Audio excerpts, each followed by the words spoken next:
Is this working? Hello, hello. Can anybody hear me? Tell me if you can hear me. Tell me if we're live.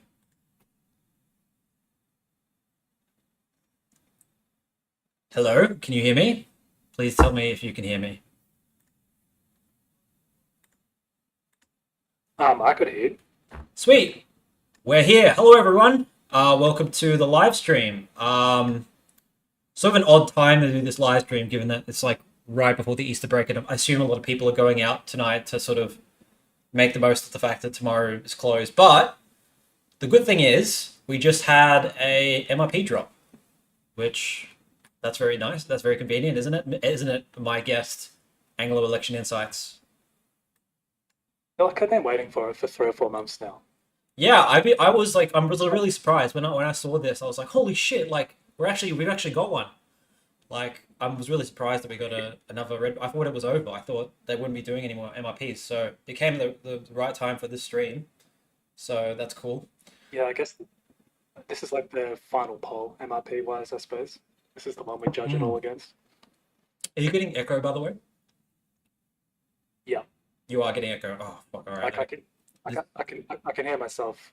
All right. All right. I'll go grab headphones, and then you can just talk while I go grab headphones. I'll be right back. Cool, too easy.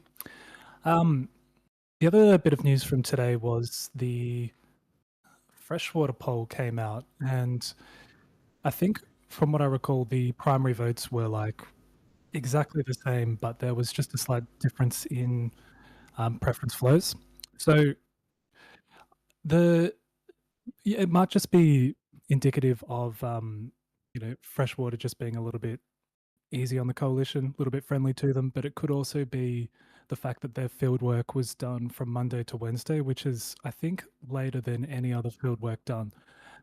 So I don't know. I'll ask Eli when he gets back, see what he thinks. But yeah, I'm interested to know what you guys think. If it's actually a case of a little bit of new momentum, or it's just a bit of a false dawn for the coalition from a pollster that doesn't that just hasn't really got it right on this occasion. I think I was reading some comments somewhere that they overstated the coalition vote in Queensland and maybe like WA or it might have been New South Wales, something like that. The other big one was the debate. Type in chat if you've got any particular thoughts on the debate. I certainly didn't watch it. I can't stand watching things like that. I'm back. I'm back. I watched the debate. The one on ABC. Actually, I watched about half of it because I was asleep. Excuse me. I was asleep, and then I woke up, and then the debate was on, and yeah, it was I don't know. It was lame. I don't know what else to say. Like, um, I don't know. Fair. I don't think it's gonna change anyone's mind, to be honest. Like, um, anyway, I'm just gonna go on to the MRP because I haven't actually taken a good look at it, and you'll be getting sort of my live reaction here. Or Canberra. Okay, yeah, it's over for the Greens. Yeah, I heard some, like, there was somebody in the comments who is like, and he was on your videos too, actually. He was like, "Oh, Alicia Payne is hated." That's a name, right? The Canberra Labor. Yeah, I Yeah, think so. Yeah. yeah. Alicia Payne. He was like, "Oh, she's hated. Nobody's gonna vote for her. I think the Greens have a chance." Yeah, I mean that. Yeah, I mean, it was silly to expect that they might, but I should remove my like $2.50 or whatever I put on them on Bet365. Oh, if anybody's wondering why Stormon isn't here, he's on holidays in like Europe or something. So otherwise, I would have invited him. I've invited him. So it's like, I think it's like 9 a.m. or something there, or 11 a.m. or something, and he's busy on his holidays, so wasn't gonna harass him. Yeah, Ben Along. Okay, who's ahead there? The coalition are ahead. Okay, all right. Slightly, but that's kind of weird because I'm saying 46% primary vote. Feel like they would get maybe 52 or 53 from today's preference flows. Just so people know, this Mm, MRP uses 2022 preference flows. yeah. So So yeah, yeah, you mentioned while I was in the other room, I heard that you were talking about the field work date, and it's from February 3rd. So that's a long time ago. Like February, that like most of the month of February, basically until that whole Zelensky thing happened. like Dutton was in sort of the chair to win. You know, like that's what everybody was saying. And then Yeah, it was late February when things really turned around. I was connecting. Okay, I'm streaming at too high quality. I should turn down the stream. Okay, so I got a bit overzealous here. All right. Anyway, so Kevin Bonham was saying that he thinks that 2022 preferences are fine now. So he changed his mind about that. Or he said that they're not that bad anymore. I don't exactly know why, but that's what he said. And I trust Kevin Bonham. What do you think about that? it might partly be because um, both both major parties are losing first preference vote. So there's like more of a spread of where, like, do you know what I mean? Like, there's more like it's the vote's been lost on both the left and the right. So some of those preferences are probably going to be more friendly to Labor, I guess. Like maybe it's going to places like legalized cannabis or whatever. I don't know if it's because his whole deal was that One Nation preferences would be friendlier to the coalition. Yeah, yeah. It might still be the case, but like there's probably Right. more left of center minor party vote But out there. I think the thing you love to say about preferences is you think that maybe Labor preferences won't be as friendly to the Greens as in 2022. That's sort of your your opinion, right?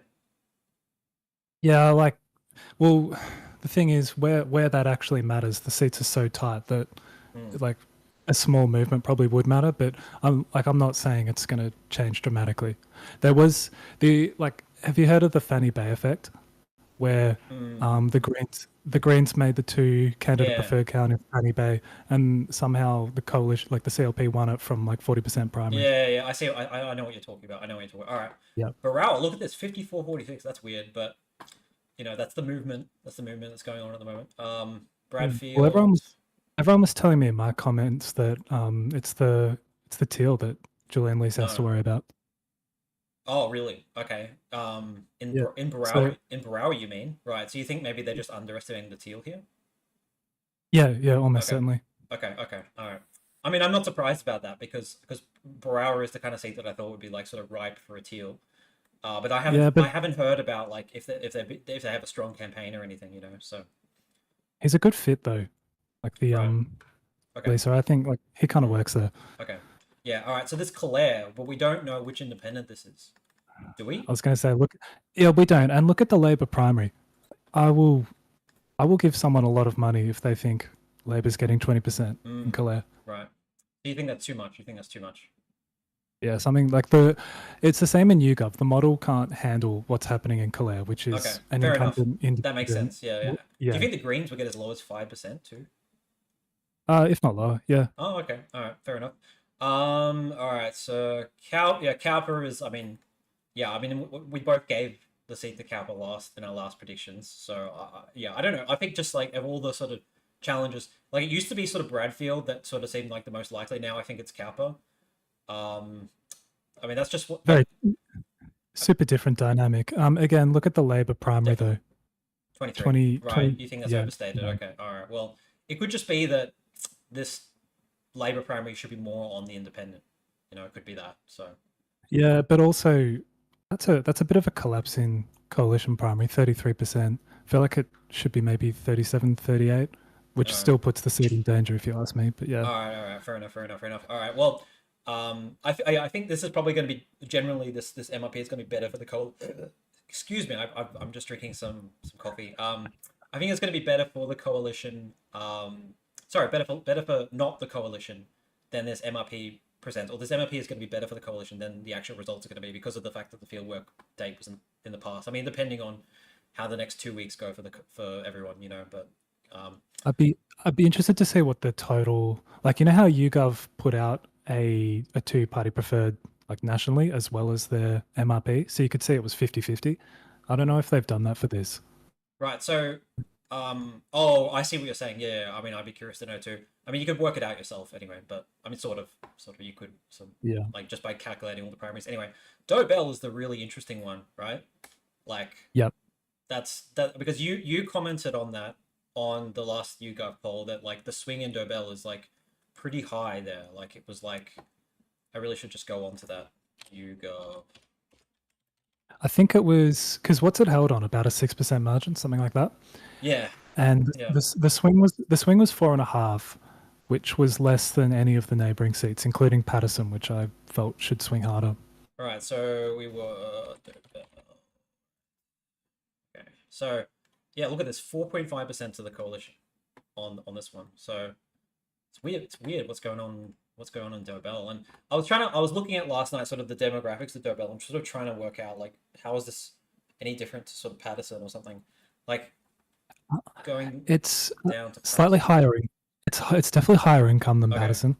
Well, I was thinking a lot of sort of retirees are retiring in that area. Like, is that where like Albo has bought his house, his mansion?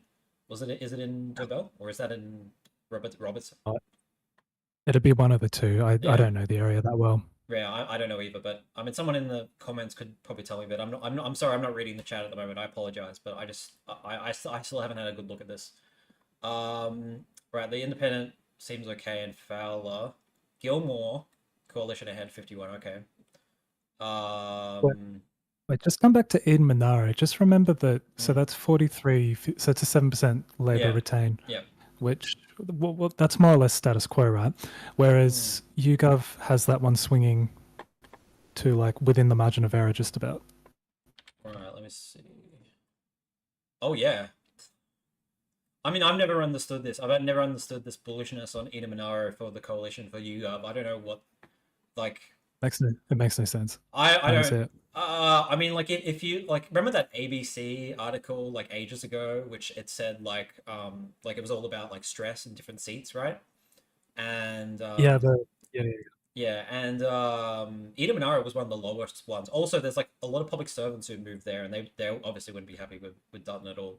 So I don't understand Eden Monaro. Like, yeah, it doesn't make any sense to me. So this one, yeah, the Red Bridge I sort of trust a bit more, but because it doesn't have those odd sort of ideas like that the Labour Party are going to lose Eden Monaro. Hughes, yeah, like what's going on there? Do you have any opinion on that? Well, firstly, maybe Gilmore. Do you want to just look at that one? Be Oh, close to sure, call. sure. I mean, Yeah, one.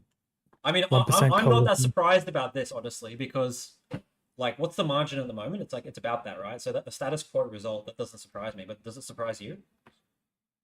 That would, I think, what the margin's like under 1% to Labor, and that's a 1-ish% swing to the coalition, Yeah. something like that. Yeah. That makes sense to me. Yeah, I think that's this isn't surprising at all, really. Like I expect that the coalition will only barely win Gilmore. Yeah, that sounds about right to me. Mm. Cool. So Hughes, what's going on there? This isn't the first time that I think it was maybe the second wave. Hughes was maybe 2% to Labor, something like that. Yeah. Maybe it's something to do with the demographics, but just there's a bit of a culture in that local government area. What is it, like Sutherland or Sunderlandshire, somewhere around there, where it's like I just think it's a little bit more sort of small businessy, a little bit more kind of what liberal people call aspirational. Okay, so why would that be helping Labor? Like the demographic changes there. Well, it might be to do with the ages and the like all the inputs that go into it, like age or what are the other ones, like home ownership and all that stuff that they used to calculate it. It might be like they might be picking up nationally that some of those kinds of people are moving to Labor, but it might not necessarily be happening in Hughes necessarily. Right. Okay. Well, I mean, it is weird that you have some outer suburbs which are swinging pretty far to Labor, and then you have some outer suburbs like Hughes which are swinging. Sorry, the other way around. Sorry, you have some outer suburbs which are swinging pretty far to the coalition, then you have these which are swinging to Labor for some reason. It's. I mean, I guess it comes with sort of the there's like a sort of a faulty view that all outer suburbs are the same or they'll trend the same, and that's clearly not the case. Like, there's clearly differences between the outer suburbs in inverted commas. I mean, Hughes is a pretty affluent outer suburb, right? Like, it's sort of like it's very much like Cook. It's affluent. It's very white. It's probably not. It's not as exclusive as Cook, but yeah, I would say so. Yeah. Okay. So Hunter, this one's pretty. It's pretty happy with Hunter. Lindsay, yeah, like I've never got why Lindsay's so safe for the coalition, but yeah, I'm pretty sure. When we go onto the YAPMS and we discuss every seat, you could probably tell me why you think Lindsay is so safe for the coalition. I don't know. MacArthur, It's sorry, go like on. the Liberals just seem to, from like 2011 onwards, with that New South Wales state election, just did really well in outer Western Sydney, and it's kind of stuck. I think they still hold some of those state seats. Yeah. MacArthur's back in Labor's camp pretty safely. I Yeah, think so. same as Someone Victoria. in the comments was mentioning Line before. So Oh, apparently the coalition are getting 34% primary, but they're winning on 11% margin. Those are okay. some pretty interesting numbers. So again, That's odd. I Yeah, think that's weird. I think Redbridge is finding in all of these seats, like there's the Labor primaries too high. I think a fair percentage of the other vote will be probably right wing minors though. Okay. Okay. Yeah, because Like otherwise they would have put like sort of this to be a coalition versus independent contest, right? yeah, but Yeah. there's the like I think Liberal Democrats got like 7% there, Right. which that's that which is partly a factor of it being a Nat seat. Yeah. So And people think they're you've Liberals also even. got like a really high other vote in Hunter. I just realized as well. So I mean, it's really weird that we got like that strong One Nation candidate and also the Trump and the Patriots lead candidate is there. Like, why did they pick Hunter? I don't get it. Like, is that woman from Hunter? I guess she must be, right? Or do they just think that I don't was a strong seat for them? I don't know. I have no idea, but Yeah. it's like she's not exactly got the same draw as Craig Kelly if he had any draw. At least he was like a sitting MP. Mm, mm. Right. So yeah, Hunter is a bit of a strange one, and so is Lion. Like Lion, the other vote is higher than in Cowper. So Yeah, I think Climate 200 were polling line over mm, the last sort of year or so, and finding the coalition primary was something like 39. right. I think I heard, Hmm. which that kind of makes more sense to And me. I think it was that seat, unlike Cowper, is empty, isn't it, as well? line. Yeah. No, I think David Gillespie's running again. Oh, I apologize. I know there was one of those seats that was recently empty, but I can't remember which one it is. So I don't think it's line. okay, all right, okay. My apologies, my apologies. So McMahon, that independent that like was polling on 41% in that random poll the other day, is not or not being shown to have much strength on this, but maybe he's had a surge in the last couple of weeks. So who knows? Yeah. Are the coalition really getting 31% in McMahon? Like, Yeah, well, yeah, there's a lot of anger there, you know. So I don't know. I don't know. It is one of those outer suburban seats, so maybe it does. It yeah, has. like I think, I don't know. Mm.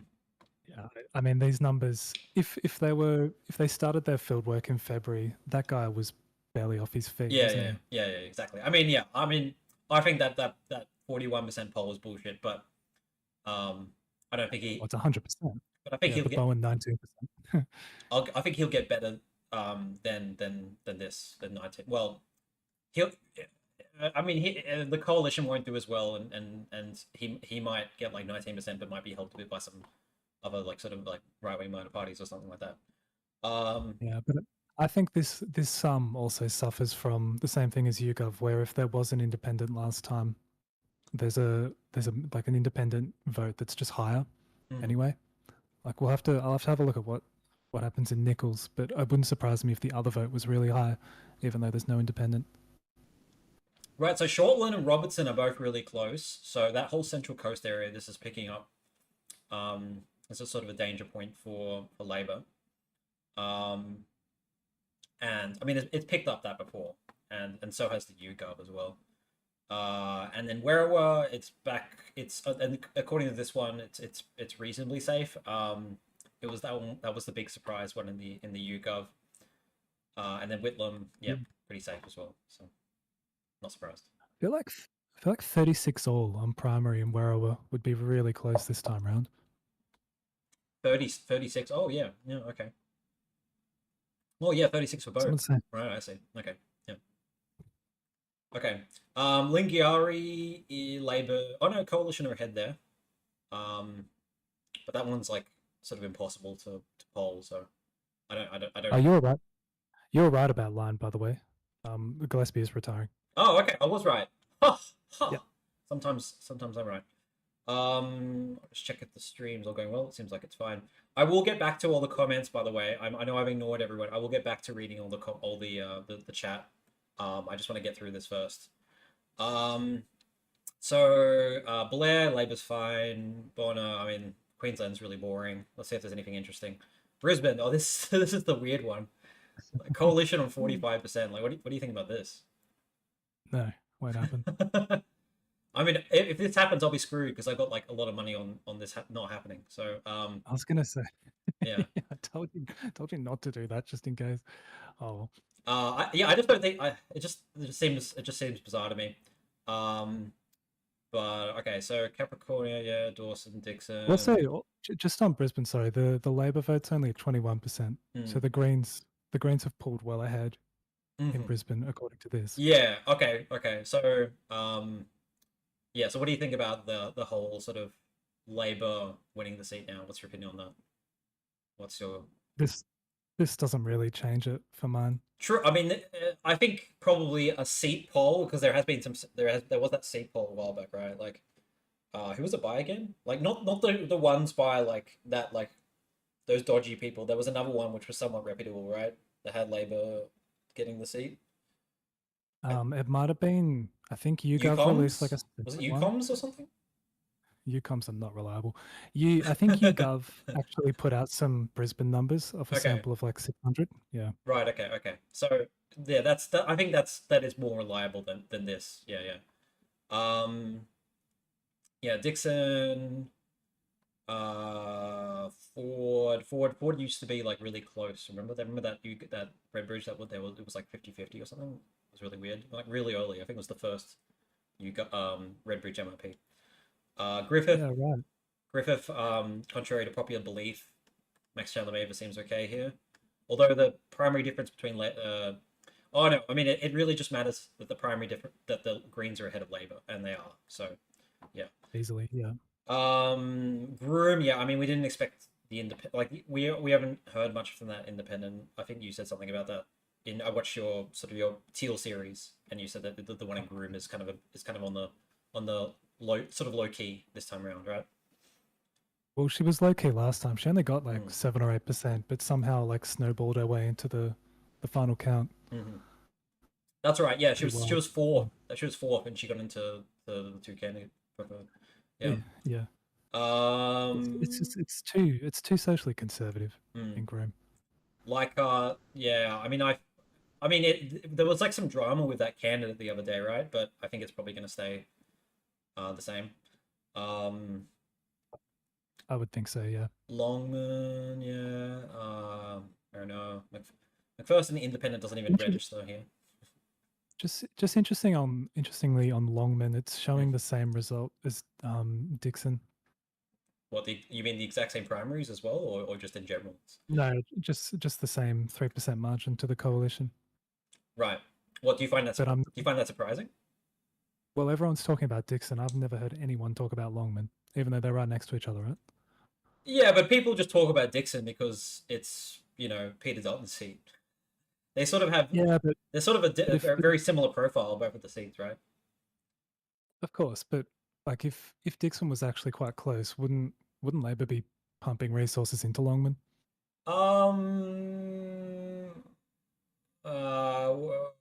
No, because they really want to unseat Dutton. It's irrational. I think it's irrational. I don't think it's rational. It's a diversion. It's 100% a diversion. Oh, what you mean like for Dutton to come back to his seat and like start worrying about it or something like that? Like something like that. Okay. Yep. Yeah. And then Petrie's also got the same on the same sort of margin as well. So all those three seats which are sort of similar. Ryan, yeah, okay. Well, this could be 33%. You think that the Greens could win off 33%? With the with like the sort of difference of the preference flows? What do you think? That, that would be really tight because what did the coalition get in 2022? Maybe like 37, 38? I think they need to hit 40% primary to win the seat. So that looks Who like it's on a knife. the coalition needs to hit 40? Right, okay. Yeah. I think And that's if if the Greens make the count. I think the Greens will be fine considering that a lot of the Trump stuff has happened in the last couple of like in like March, you know.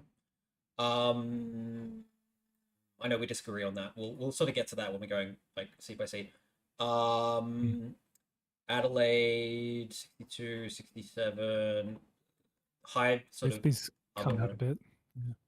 Oh yeah, yep. Hindmarsh, yeah. Kingston, Macon, Mayo, yeah. Spence. Nothing. Oh, what the hell? 55-45. Have you seen this?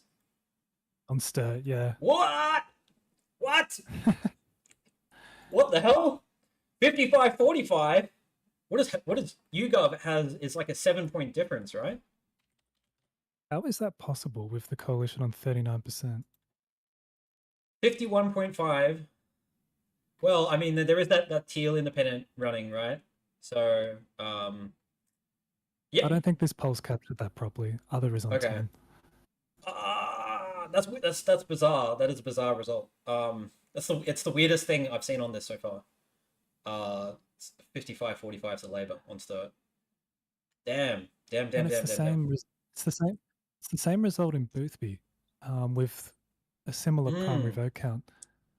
Huh. So big swing on in Sturt, not just a pretty small swing in Boothby. I'm confused. I'm confused about that. Confused. I would have thought, yeah, like I don't know. It's all right. So yeah, Labor. I mean, do you think this is taking into like consideration like personal vote? Do you think the personal vote matters in Bass? Do you think Bridget Archer is popular?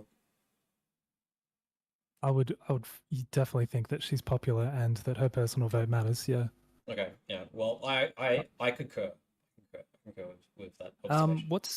What's making up the 25% other there? Is that Jackie Lambie? Maybe. Yeah. Maybe One Nation. I don't know. Yeah. 33% seems pretty low. Is Jackie Lambie actually running in like the seats? Like the I think so. Well, she's defending her own Senate spot, right? So she's No, probably I mean running. in the lower house, right? In order to boost their vote, you mean? Yeah, I would have thought so. Yeah. No, it doesn't look like it. No, really. Really? Yeah, I don't think she's running in any of the like. Is she even running in Braddon? Like, Braddon's her like sort of home seat, right? What's up? No, Jackie Lambie. So, I mean, I think she'll still win a Senate spot anyway. But, Oh, definitely. yeah. But yeah, So- that's weird. That's weird. So it's a 6% swing against the Liberals on primary in Bass. Right. Okay. Braddon, yeah, I'm not surprised that there's sort of a swing to Labor there. Clark. I mean, there's also, yeah, 22% on Braddon, but that's less of a surprise because One Nation, I think, does pretty well in Braddon. Franklin, the Independent's not sort of scratching, but yeah, I don't think it captures this. And then Lions, Probably don't. 21%. Yeah, I mean, Franklin's not really going to capture the Greens being pulled off the ticket either. Oh yeah, of course. Well, yes, that's right. Yeah. So, yeah. Do you think that Greens being disendorsed is actually going to help the Independent a little bit? Well, yeah, because they should get a pretty tight preference flow from whoever still votes Green anyway. Okay. Right. So Victoria, this is, I mean, hold your words because we are going to go over every sort of seat again when we get to the map. So, I know we're gushing about this for quite a bit, but don't go too into detail. I know you're an absolute expert when it comes to Victoria. So yeah, just hold your tongue. Aston, 52 to College just seems about right in my opinion. It's come in a long way. Yeah, it used to be sort of 5-6%. Yeah, makes sense. Yeah. Ballarat looks too tight. Ballarat looks way too tight. Yeah, it's weird that the betting markets don't have this as like really safe. Like Ballarat, you can still get like 5 cents to a dollar on for Ballarat, and then Bendigo, it's like I think it's something like 10 cents or 15 cents to a dollar on Bendigo. I don't. There Bendigo is kind there is something going Bendigo on in kind of, Bendigo, right? There's like a national uh, running or something like a popular yeah, national. it's taken in some territory up near the river Right, that right, yeah, yeah. is a bit more Nats friendly, but Ballarat, no. The coalition, 36%, Labor 38. Nah, So not this happening. this has the classic Samaras trademark.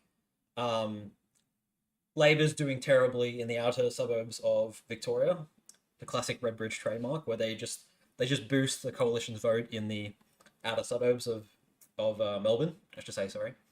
Um, and the coalition are apparently on 41% in Bruce. What did they get last Yeah, time? no, I'll check, but it was not that. Um, there's a there's a problem with the Liberal candidate there. There's a problem with his campaign manager as well. Okay, yeah, okay, not surprised that Like yeah. I don't know the ins and outs, but there's something about um like the Afghani community there, Mm, and it's not all just one. Like mm. there's a couple of different particular groups or sects or whatever, and he's basically in the wrong one for the seat, from what I understand. Oh, I heard about that. Is that the place where there's that street called like or that like the area called like little Afghanistan or something or little or Sounds Afghan about right. something like that. And then there was this big drama because they want to rename it because they don't think it defines the community or something like that. That's probably what you're Uh, talking about. Yeah.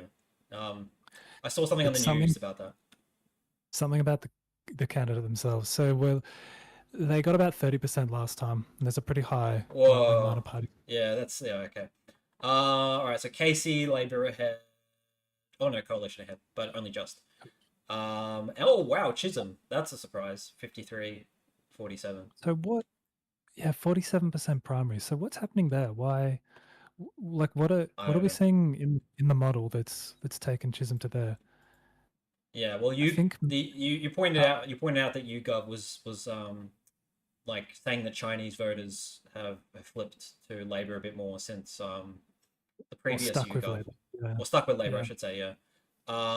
So maybe this has not picked that up. I don't know, or like yeah, I'm not sure. Um, Well, Benelong was close. We'll see what happens in Menzies and Deakin. okay, so all right, so Corangamite, Labour's okay there now. Yeah, Deakin but Coalition just ahead. That's sort of a worrying result for them, given that um, Chisholm is Chisholm's less safe than Deakin. That should worry them a little bit. yeah, I think maybe I really don't know. I think there's now more Chinese Australian voters in Deakin than there are in Chisholm on current Okay, boundaries. okay, right, It okay. could be that. Yeah, I heard somewhere that has Box Hill has moved to no, that's the Menzies, I think. I'm not sure. Okay, anyway. Yeah, but Box Hill did move out Okay. to Menzies. Yeah. All right. So Dunkley, yeah, Labour's all right there now. Flinders, 24%. So maybe that is capturing some of the independent. I don't know. I Um, think who ran there last time? It was like some ex-liberal, Julie Banks or something. that was 2019, I think. Actually, could be wrong, Yeah, but you I might be think right. that was 2019. No, yeah, you're right. You're right. It was. Hmm. There was some they had a till, but there was some problem. There was Right. an issue with nominations or something. Look. Oh, look at this. 40% of in Gippsland. I'm sorry. Yeah, I know it's not Gippsland. I sort of kept that in. I could have re-recorded that. I knew it was not called Gippsland, but I kept that in because I just knew that I would get I'd get a big response to me saying Gippsland. So, but yeah, What Gippsland what 40%. what is the other? No, because Darren Chester's popular. No, I don't think so. One Nation. He's been but Darren Chester's been making so much noise about like native logging and forestry and all that. I don't see it. Maybe they really hate immigrants in Gippsland and they're voting One Nation. I don't get many. Yeah, but maybe they're worried about I don't know if there's any sort of expansion there or whatever. Goldstein, the Independents barely ahead. Hang on, What? so off. How Yeah. is that possible with a coalition primary of 37%? because the others got 45. Oh, you mean like it should be? Yeah, you're right. Actually, that's a good point. I don't get that either. Yeah, No. I don't understand that either. Gorton. Oh, remember those people who thought that Gorton might be in trouble for Labor? If by those people you mean like the liberal insiders, Yeah, yeah. yeah, yeah, yeah. Apparently their internals apparently look much better than that. Yeah, Retiring member. yeah, yeah. Mm. Yeah. I mean, I don't think it's going to get this much for Labor, like two-party preferred at least, but I don't I think think Labor's not going to lose it. yeah. Yeah. Well, that doesn't really par with Hawke, which is apparently 50-50. Mm, yeah, that's Just true. that, yeah. So Uh, what would yeah. I've still got 25 how's bucks the on Hawk, by the way, on Coalition winning that. maybe Holt is still Holt looks close. Yeah. that hasn't moved since the last wave Yeah. of Red Yeah. Bridge MRP. Yeah. I expected to move a little bit, but yeah, it's stayed the same.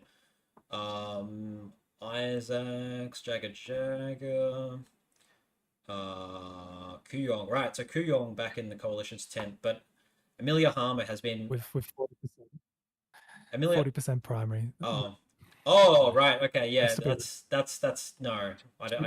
Yeah. She'd have to get like 45% to win by 2%. Yeah. Yeah, that's some of these reference just distributions are a bit odd. I think we both agree with that. But yeah, Amelia Harmer, that's her name, right? Is sort of she's a sort of a gaff machine. So I don't think I don't know if she's a gaff machine. It's just all this stuff about how rich she actually is keeps coming out. Well, I mean, did you see like her comments? It's Monique Ryan who's the gaff Okay, machine. they're both gaff Like, machines. They're both gaff machines, and that's why I think I asked you the other day if Labor have a chance. Okay, it was a stupid question, but like I just thought both of the candidates were sort of falling over themselves. So I thought, maybe Labor could have a chance. No, it's not. Yeah, okay. the middle. No way. Yeah. All right. So Layla, oh, here we go. McNamara, Greens fallen behind. Not a surprise there. The YouGov says the same thing. That's a massive gap. Like there are Green supporters who are way more bullish than falling 15% short on primaries. Yeah, I do think this is underestimating the Greens, definitely. I mean, I think it's also underestimating the Greens and Wills. The YouGov says a very different story, and so do some of the polls as well. So, yeah, I don't know what the story with that is. McEwen 50-50. Wait. That's not a surprise. Yeah. Wait, hang on. That's just hit me. What they're saying about the Greens in Queensland versus Melbourne. That's just ridiculous. Yeah. But they've said that in other Red Bridge polls. Remember, there was one that like it gave like all. I think the last one it was like it gave all of the Brisbane seats to Greens, but then in Victoria they were getting smashed in Wills and McNamara. So it's been saying the same things. It is that I think with the Greens the YouGov seems a little bit more reliable than. I say that, but it keeps on consistently saying that the Greens are going to underperform in Brisbane. So they're sort of the opposite, I guess. Yeah, to each I other. think the moral of the story is that this kind of polling doesn't really work for those seats. Yeah, true. Okay, right. So Monash, we don't know if this 42%, how much of that is Deb. We don't know if this is Deb Leonard or Russell Broadbent. I would assume Russell Broadbent, but yeah. The model would be assuming it's Deb Leonard because she ran last time. I'm guessing. Okay. That's a lot of Labor primary for a seat with two sort of centre-ish independents. Yeah. And then Nichols, the mystery, the ghost independent seat. It appears on YouGov and it also appears here on Redbridge as well. Yep. And then Wanon, everyone's favorite seat. All the amateur psephologists live in Wanon apparently. And it's not looking good for Alex Dyson apparently. At least compared to YouGov. And then Labor won't poll that high. He'll get in the early 30s. But if Tehan gets 45% primary, he's in. No dramas. Yeah, and then Wills, we've already sort of talked about that. Right, so WA, Brands, 62. Bullwinkle, 50-50. Yeah, like it's this, I'm seeing a sign. I'm seeing, it's like Patterson's, was it staying with Labour on this? Yeah, I no, think it was, coalition was slightly ahead. yeah, narrow coalition vote. Yeah. So it's sort of mirroring YouGov in a way by saying that that those seats have really narrowed. Um, Yeah, actually, yeah, they've Bull. obviously gotten a slightly more favourable regional sample for Labor, and that's probably reflected in how high they poll in some of the independent seats that are regional. Right, Because you didn't see it in Kooyong or Goldstein. right. Okay. So, do you think that might be contributing to the YouGov as well, the results that they're getting for those three seats? Which three seats? Sorry, the Bullwinkle, McEwen, and Patterson. The the three peri-urban, peri-regional seats where have come in um, to Labor in the last couple of weeks or months against sort of expectations. yeah, could be. Although in Patterson's case, I think it was the trade certificate holders that particularly did it for there. Right. But yeah, And you mean like the whole free TAFE thing you're talking about? just that the tradie voters moved in Okay, the back trading. to Labor a little bit. Right. Yeah. Okay. Well, according to YouGov anyway. And maybe Mm. this has sort of a similar sort of idea going on as well. I don't know. Yeah. And then Cowan, and then Curtin. Oh, here we go. You won't be happy. Kate Cheney ahead, going against all expectations. Um, and then what do you think here? Actually, 38%, 34. You think this seems about right? Labor 18. You think Honest- you probably think Labor's over the top there. I don't know. Maybe I not. don't necessarily think Labor is over the top there.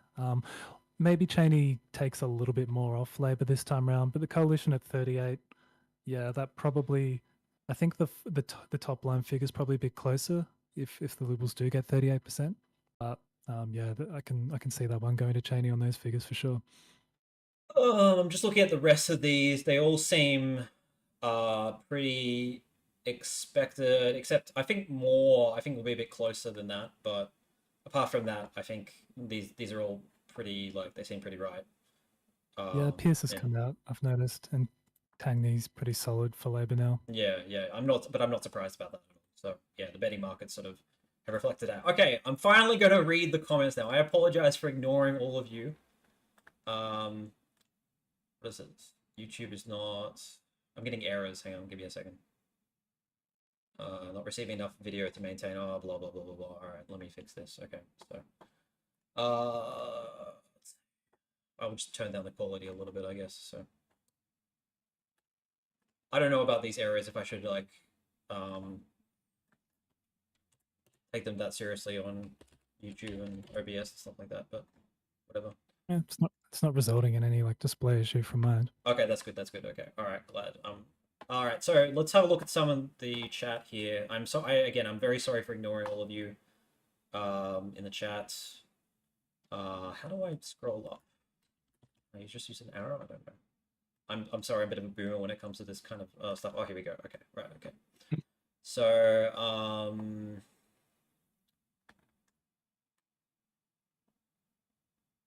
I don't think there's any sort of burning questions in the chat. I think they're all just sort of chatting. But you do. Except unfortunately, Cos Samaras and Tony Barry won't be joining the stream tonight. Damn. I mean, they're on everything. So like, Especially Sky News. if we can't get them, then like who are we? Like they will literally join any podcast, any stream, anything. So, Problem is we haven't asked. well, true, but Cos never responds to my tweets when I tweet him. So, but it's always things like when's the MRP coming out? Yeah. So, yeah, it's probably not the kind of thing he would respond to. There is one question here. Do we think that One Nation preferences will be more friendly to the coalition this time? I can't say for sure in terms of some of those like Tealy regional seats, like in Wannon or Cowper, that kind of thing. I'm not actually certain, maybe a little bit. But I think it'll be closer to 2019 than 2022 for One Nation preference. Yeah. I think it'll probably be somewhere in the middle, I would assume. Yeah, I think they've hardened themselves off into like a proper kind of right wing party these days. And is that a good or a bad thing? It probably means the coalition get more of their preferences. Yeah, okay. Sorry, I should have. That should have been obvious. Yeah, you're right. But the Dixon primary vote is going up, so Dixon is very close on a lot of the betting markets of Dixon's gone really sort of close according to the betting markets. but that might. Sorry, Go on. go on. You talk. Sorry. I was just going to say, the thing with the betting markets is that once people hear about a narrative and start betting on it, well, whoop-de-doo, the prices change. It doesn't mean the probabilities have. Okay, so this is something that One on Survivor made, and this is he's averaged out the two MRPs, the two latest MRPs from YouGov and Redbridge, and I think like generally I think this looks it looks reasonably accurate. There's sort of some interesting things like both Benelong and Chisholm are staying with the coalition, which I guess isn't too sort of remarkable. McEwen is staying with Labour, which I mean, I think with like McEwen, right? I think the sort of the issue is like for me is that it just feels like the kind of seat that would go to the coalition this cycle. And so when I see things like it's staying with Labour here, and that Auspred site where it has like a 95% chance of staying with Labour, it just seems odd to me. But maybe I just completely misunderstand the kind of seat that McEwen is, and you probably have some advice on why this seat isn't actually going to the coalition this cycle. I do, but maybe we'll wait till we get to it. Yeah, fair enough. And then Sturt going to Labour, but I think that's probably aided by that remarkable result on the Redbridge. Yeah, that's funny because I remember the News Corp or News Poll aggregates came out, and South Australia was 50-50 statewide, and then all this money on the betting markets went on the coalition. Mm-hmm. Yeah. And it just didn't quite make sense.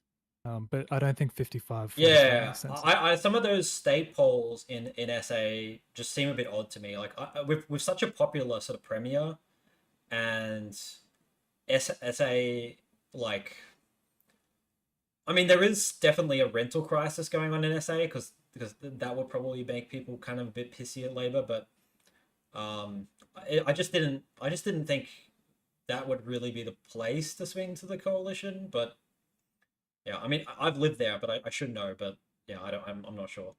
Yeah, Patterson staying with the coalition. All the Green seats remaining with them, but they're not picking anything up. Yeah. Yeah, I mean, and then a very interesting result in Tasmania, but I think Tasmania is weird, so we can't really. I don't think these MRPs we should take them too seriously, especially with the personal vote of Bridget Archer, and then like if I don't know exactly what's happening with Belinda White. It's Belinda White, right? Rebecca White.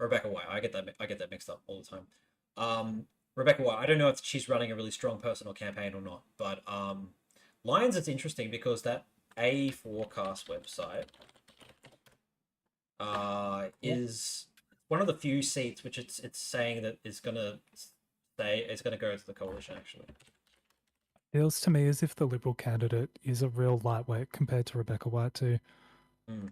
Yeah, so I'm not exactly sure what the methodology is for this site. I've never sort of gotten too into it, but it's predicting that like McEwen is more favourable to stay with Labour. Bullwinkle, even Patterson, like 64.7%, but it thinks like Lions. I mean, maybe because the margin is so small. I mean, that's probably why. But 38. But even like Benelong, like look at this, 57.2% chance to win.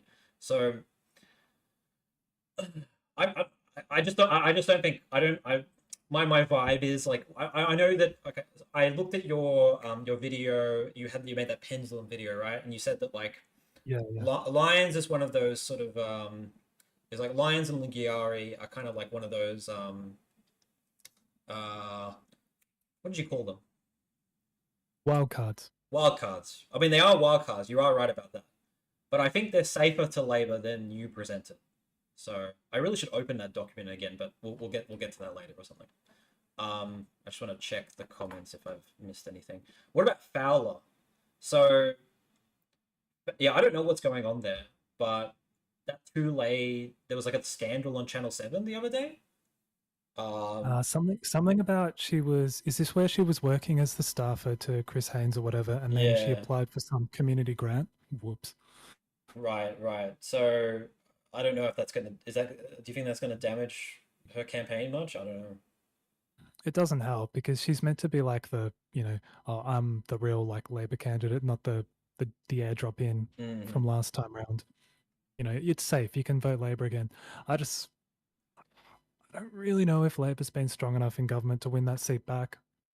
All right. Okay. Let's get to the map. Let's get to the map. Okay. So what's more on here? Oh, I see.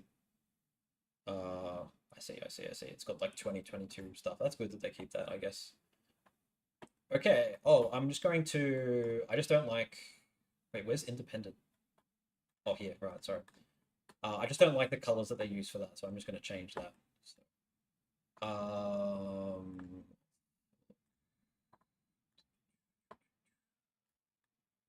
I know you do a thing where you like combine the LMP and stuff like that, but I don't know, it makes it less colorful. So I like to be colorful. Which I just like it to be simple. I don't like to get to the end of my video and be like, all right, now what does 12 LMP plus 6 map plus? That's fair enough. I like stumble so much in my videos that I have to edit it like extensively. So I'm sort of expected. If you see one of my videos about like how it's edited, it's like there's like a billion edits. So I'm sort of expected. Oh wait, no. Why have I got this? Get rid of that. My video is like marble, no editing. Okay, so I'm just gonna read the chat before we start, just to make sure I'm not missing anything. What's your opinion on Watson and Blacksland with the very strong pro-Palestine vote? All right, let's start with that. Let's start with that. I know we're just gonna go all over the place on this. Like, actually, how do I zoom in on this? Can I even zoom in? Oh, I'm used to having a touchscreen. Okay, I guess I'm just gonna have to do this. Watson. Okay, so I live right near Watson, and I am seeing a lot of candidate signs for this Basuni, I think his name is Zed Basuni. So You'd know better than I. yeah, Is this wait, Watson? I think one of them has a candidate that like is a sitting councillor. I thought that was Blacksland. yeah, the Blacksland candidate I think is a bit stronger, but And a little bit more moderate. Like the other one, right, the Watson one just seemed a bit okay, slightly off the reservation. but Like it just a little Jason, bit too scary. I don't think For like more improvement. Jason Clare is just too popular. I think for even if like there's a really strong independent, I just think Jason Clare is too popular. Tony Burke, I think Tony Burke is getting a bit sort of old hat in my opinion. So I think he could be unseated with a really strong campaign, but I just don't think this independent is running like a really strong campaign. But I do see a lot of signs for him. So my The yeah, go on. the Liberal how to vote cards directing preferences to Labor as well. I think. Right. Oh, I think okay. that's Yeah, killed. yeah. I'm not That's surprised about that. serious. Over. I'm not surprised about that. I'm not surprised at all about that. Um, Another month. so the question, I guess, is will he make the two candidate preferred? And I don't think that the Liberal. You could probably check it out. I don't think the Liberal primary vote was that high last election. I don't think it gets very high in a seat like Watson. But they're probably not taking any of it. Like if they're getting somewhere near the Liberal primary vote, they're probably taking stacks off Labor. Right. Okay. So we could end up with a situation where Labor's primary vote goes down 10, the Independent gets maybe like, I don't know, 17, and then Liberal is on like whatever they get, like usually like 30% or something like that. And then in that case, it's going to be hard for the Independent to make the two candidate preferred. I don't know. I don't know. I don't know how well he's going to do. Like, um, I'd like to think he'll make the two candidate preferred, but I don't think Labor's going to like he's gonna be like I don't think he's gonna beat Tony Burke, you know. So this one's definitely staying with Labor, yeah. And then as for Blacksland, as I said earlier, like I think the candidate is stronger, but I haven't really been to Blacksland, so I can't say that same thing about Signs or whatever. Um, but I know that the candidate is stronger. But Jason Clare, I think, is a bit too formidable for him to beat. It seemed to me, yeah, I mean, I agree with that. It seemed to me his campaign message was a little bit more locally focused as well. Right. You mean the one in Black's Land? Yeah, and there's just this element of, it's a little bit like, remember what happened in Fowler, like trying to parachute in the white lady. Um, Hmm. Whereas these communities, I think they definitely see some value in seeing kind of one of their own in that sense. Okay. Okay. Um, Okay. So do you I don't, think like it's do not you, enough for them to mhm. win necessarily, but it's there. It's something. Do you think that either of them will make the two candidate preferred? It could happen in Blacksland. I Okay. imagine Hmm. the Liberals are probably running dead. Hmm.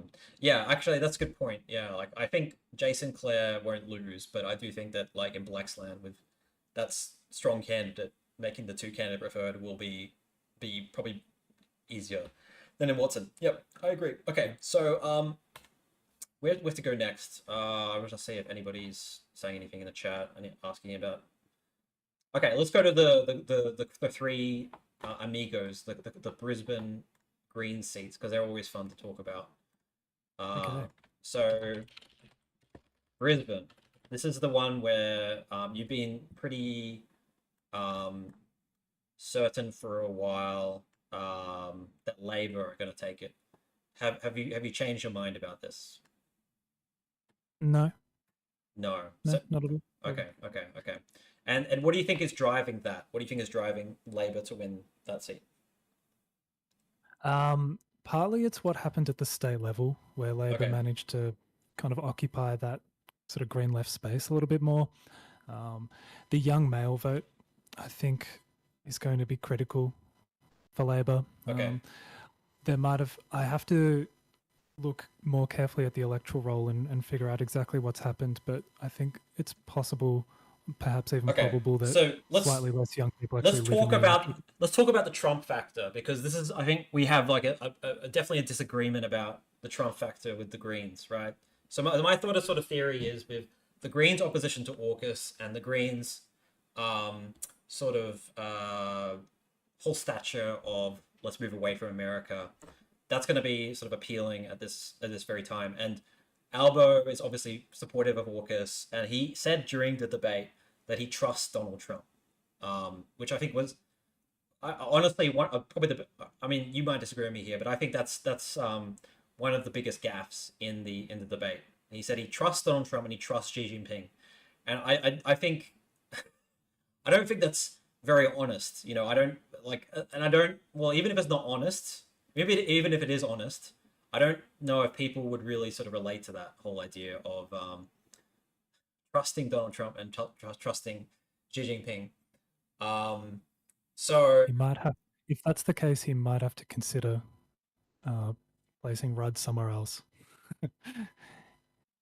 placing Rudd Like, somewhere else, like why? Because Rudd doesn't trust Trump, and so they're on different sides. Is it? because Rudd has all that historical like stuff on social media about how much he hates Trump. Yeah, well, that's right. It just seems inconsistent with. I think even Albo has said some things about Trump. So I think that was a mistake in the debate. I think he should have just said like, oh well, I trust the relationship that I have with the US. Do one of those dodgy things where he completely misses the question.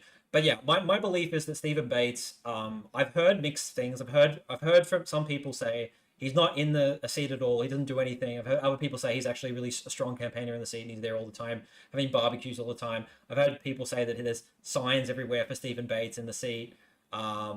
So that's what makes me think that the Greens will hang on. And then that Redbridge, as we saw, the Labour Party is pretty behind on the primary vote, and it's this Redbridge has sort of overestimated Labour in some other places. But I know they're completely different seats, so I know that's a different situation. I'm ready to just throw out Redbridge MRP the five for those 5 seats that we looked at, like including McNamara and Wills. It's Okay, just all not the Green consistent seats you think are strategy. just rubbish. Okay, fair enough. Yeah, yeah, yeah. And then I've actually forgotten what this YouGov MRP said. Right, so this one says that the Greens are going to be massively behind in Brisbane. So that's telling two completely different stories. Yeah, I don't The know. YouGov one I was don't know. crazy. Remember the first one that had Labour winning Ryan? Yeah, It's yeah, yeah, insane. yeah, yeah, yeah. And then what did this one say about Ryan? So it had the Greens ahead. So it actually has the Greens winning this one. Yeah, yeah. I think maybe this is going to be the seat where we're going to disagree until election day on. Um, Brisbane, that is. yeah, yeah, yeah, yeah. I think the anti-Trump, anti-America vote is going to solidify the Greens here, but I can understand your opinion, and there has definitely been some seat polls which have been on the contrary. So, but as for Ryan, if we go back to here, I guess the question is, will the Greens be able to pick up the same amount of preferences from the Labor Party as last time?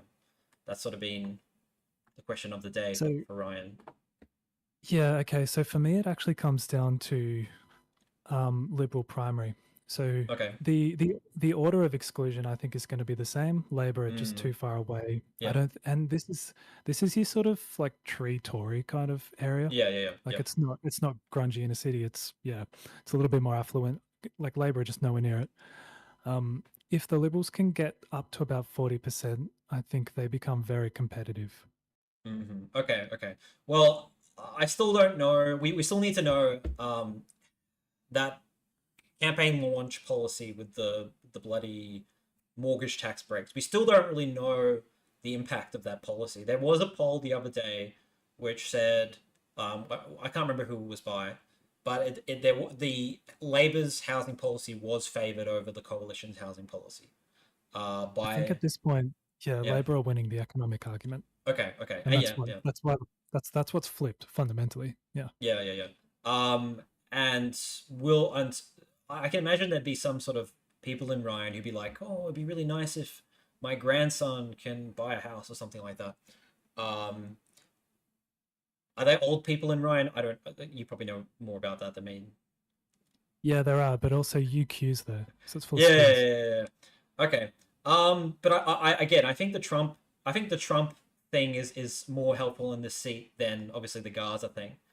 Um, And again, that's why I think that it will solidify things for the Greens here. But I heard something about Elizabeth Watson Brown that she wasn't like incredibly popular or something like that. I don't know. So, um, do you still think this will go to the coalition? That's my question. So I think when I last drew my map, Mm. the coalition had just got a bunch of like really good regional, like as in regional Queensland statewide results, including Yeah. a really strong state one, um, like for the Oh state yeah, yeah, yeah, LNP government. yeah, yeah, yeah, yeah, yeah. Um, so I was ready to flip it, and then I saw them, and I'm like, oh, okay, maybe not. Okay, I think okay, it's uh, on a knife edge. okay. All right. So I'm going to give this to the Greens. And we discussed this the other day, but where I think the swing will be on towards the coalition in Queensland, it probably won't be in this area.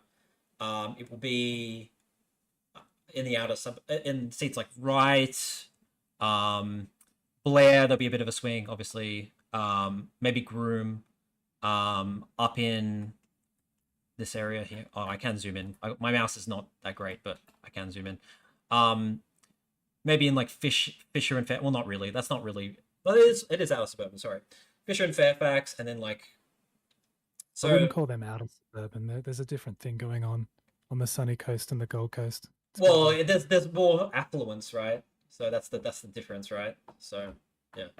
they're not commuters like coming into the city for Okay, work.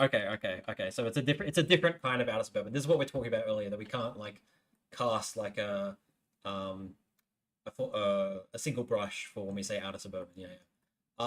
Mm. Right. So, but yeah, I think it's going to be like those kind of areas. It's not going to be this kind of, and it may be a seat like even like Ford and like Rankin, like the YouGov. I mean, maybe it could just be like the bias towards the center effect, but I think this YouGov is predicting some swings in these kind of seats, Rankin, Oxley, towards the coalition, and that seems right to me. You know, If you look well, at the state level, some of the primary swings towards the LNP, mm, you know, in like sort of South Brisbane or Maiwar or like some of those kind of inner city, like, or especially inner western areas of Brisbane, were actually pretty impressive. Like high mm. single digit primary swings. Yeah, but I think I was checking that, and the Greens stayed pretty much the same. It was the Labor Party who got hit, right? I'm pretty sure that's what I observed from that. Obviously they lost South Brisbane, but that's in Griffith, and I think the Greens are okay. That will be fine in Griffith. That like, I think that probably should never have been a Green seat. Like, had the LNP just preferenced Labor the whole time, the Greens never would have won it. What Griffith? The state seat, Oh, South South Brisbane. Brisbane. Okay. Yeah. Fair enough. It's in sort of like a less sort of greeny area of Griffith or something. Do you think? I can tell you, to be honest. Okay. All right. All right. Okay. I guess we might as well talk about the rest of suburban Queensland. So there is sort of some affluent areas of Brisbane, and like I think is this Bonner or Bowman, the one that's north, that's further north. It's Beaumont. Um, I always get well, mixed up your between the two. Bonner's the one that's immediately to the west Yeah, of the city, I think. yeah. And I think this is pretty wealthy, and I think that for that seat of Capalaba, which is like one, I think the only seat that the LNP picked up in the state election, I think that's located in Bonner. Right. So I don't know what seat I could sort of compare this to in like it feels like a bit of a Goldstein or something. The seat it's affluent, but maybe not. It's not as sort of uh what's it called? It's not as ripe for a teal to take. So It feels more like a Cook or something like that. yeah, like a Cook. Yeah. So I think this is the kind of the seat that will be sort of moving towards Labour and the left as time goes by. But obviously now is not the time for that to happen yet. Like even if Dutton has like a terrible 2 weeks, I think these kind of seats like Bonner and Bowman, and then down in like Moncrief and McPherson, will be staying with the coalition for a while. So they all sort of have a sort of a similar profile. I think Ford and well, not Ford, sorry. Fadden is a little bit more socially conservative, from what I can tell. Oh, that's your sort of retirees Gold Coast. Yeah. So Moncrief and McPherson are sort of a bit more progressive, but Fadden is the area which is like, you know, pretty staunchly socially conservative. I don't. Well, it might, to be honest, it might be more economically conservative. Right. These Yeah. are people that have made their fortune and then moved there. That makes sense. Yeah. So as for McPherson and Moncrief, the Teals have decided to target them for some reason. Is it because of like climate change stuff, or like why did they think those seats were some kind of target for a teal wave? Moncrief and McPherson. McPherson, I think, is there is a higher kind of left vote there. There's also the retiring member. That's Karen Andrews' seat, right? Right. Okay. Like there's a pretty high Green vote there, maybe 15%, something like that. Okay. Yeah. There are definitely areas of Queensland that have, or sorry, I should say, suburban sort of Brisbane, which have pretty high Greens vote. It isn't just this area here. Yeah. So, but It's, there would be a lot of oh, there would be a lot of retirees in this area though as well, like Fadden, right? in McPherson, I'm just looking at the demographic breakdown. There's not like young people, but it looks like there's a lot of families. Like they're pretty much standard for in terms of like 60 plus. And it is a neighboring seat to Richmond, which is definitely like a left of center seat. Yeah, but the part of Richmond that it neighbors directly is the like the kind of Nats part. Okay. Like Yeah. at the state level, that's Tweed, which the Nats hold. Yeah. Yeah. So the vibes I'm getting is that Moncrief, the Teal Independent, is not gonna be that successful. But in McPherson, do you think they'll make the two candidate preferred? Yeah, yeah, I think so. Right. Okay. I'm assuming Labor and the Greens are running dead there. Yeah, yeah, yeah. So I think probably the result will be something like maybe I don't know, like 55-45 to the LNP over that Teal Independent. In McPherson, yeah, that sounds Yeah, about right. yeah. But yeah. If the next 2 weeks are really bad for Dutton, I can see maybe that Independent taking that. Um, can things get any worse for the coalition at this point, though? What do you think?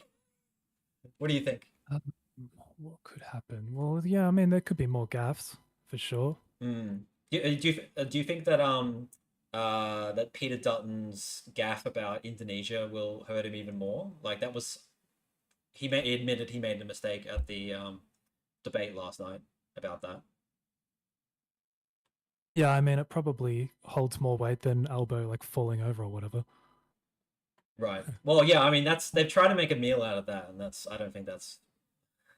I mean, Well, I think it's just funny. It's just funny for right wing people to laugh at elbow making like falling over. I think that's more the thing, right?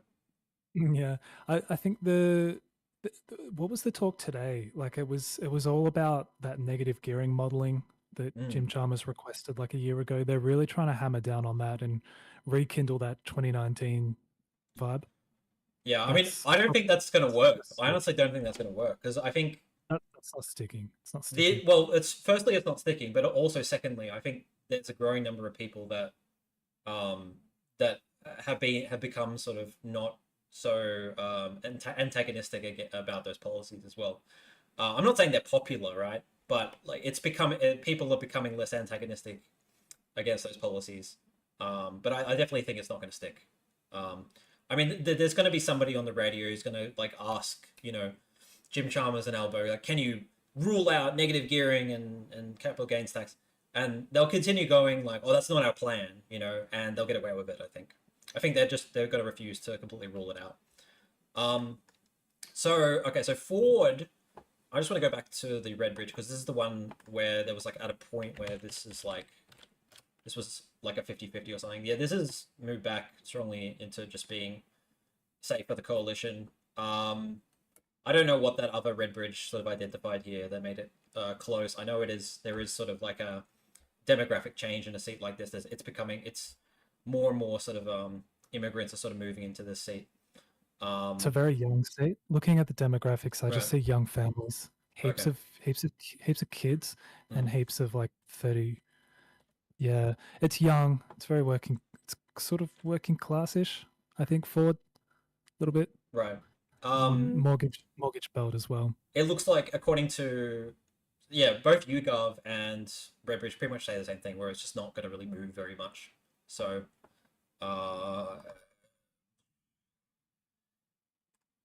giving this to the coalition, I don't see any reason why not. But where do you think that this will move in the next couple of years, like a seat like Ford?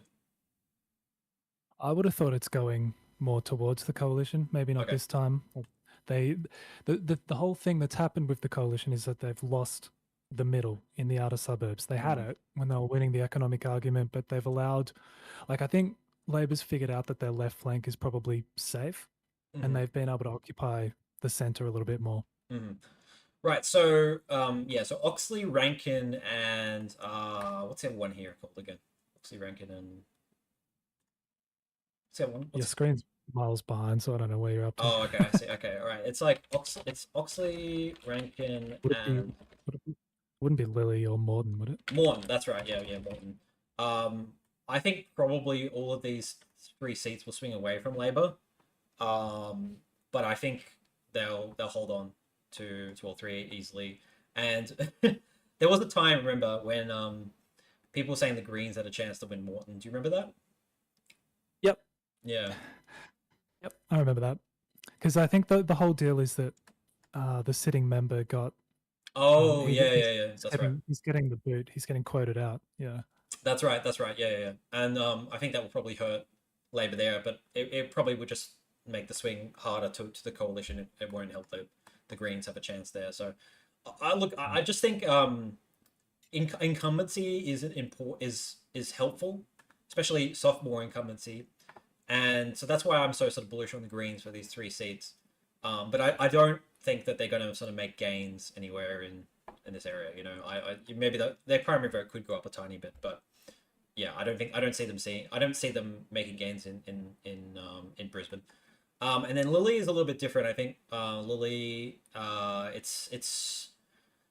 it's weird because it's in this area where I would expect it to be sort of a bit better for the coalition, but there must be something here which makes it a bit more working class, right? Yeah, I think that's what it is.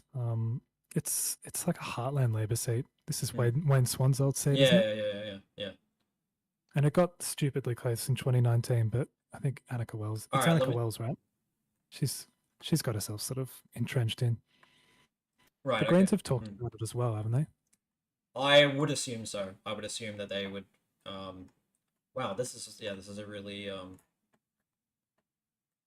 strong Labor seat. Like, there's no area in this whole seat which has a two-party preferred towards the coalition.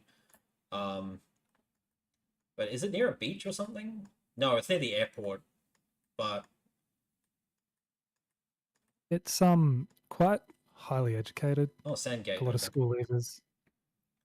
Right. There's a lot of millennials. Okay. Is there professionals in a seat like this? I'd have to check ABS. You're right. There are a lot of millennials. It's like 2% more than the population, and then there's also some more sort of 40 and 49 and 20 to 29-year-olds too. Yeah. So yeah, you're right about that. Okay. It's like right next door to Petrie and Dixon. So that's why I'm sort of curious about a seat like that. All right. Okay. So it's finally time to talk about the elephant in the room, Dixon. I'm just going to check if we're getting any sort of comments about it. I mean, what do you think? What do you think, Dixon? My original assessment was that it was going to swing towards Dutton by 5 or 6%.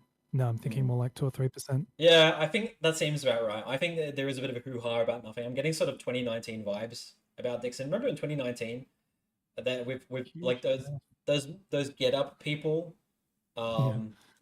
like they campaigned really fucking hard in Dixon, and that seat did get a less of a swing towards the coalition than most of Queensland, but obviously the coalition still held it on pretty tight.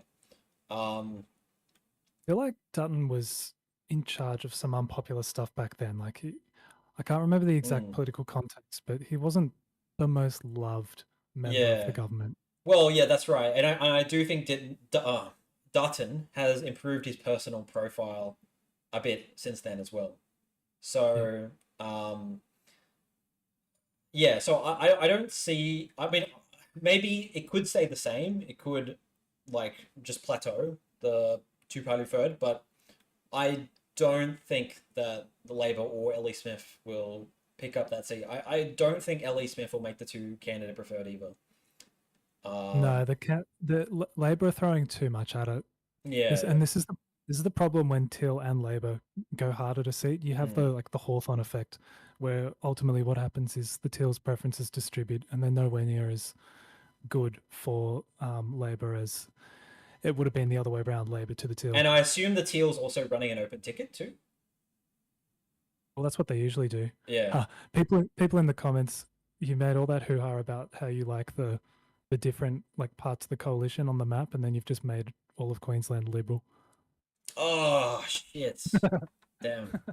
All right, that's fine. I only filled in a couple of seats. Anyway, yeah, I think we're both sort of on consensus that like Dutton isn't losing Dixon, and it's the same for Petrie, and it's the same for Longman and Fairfax, and I know there's also, I think there's a Teal is it both Fairfax and Fisher? There's Teals as well.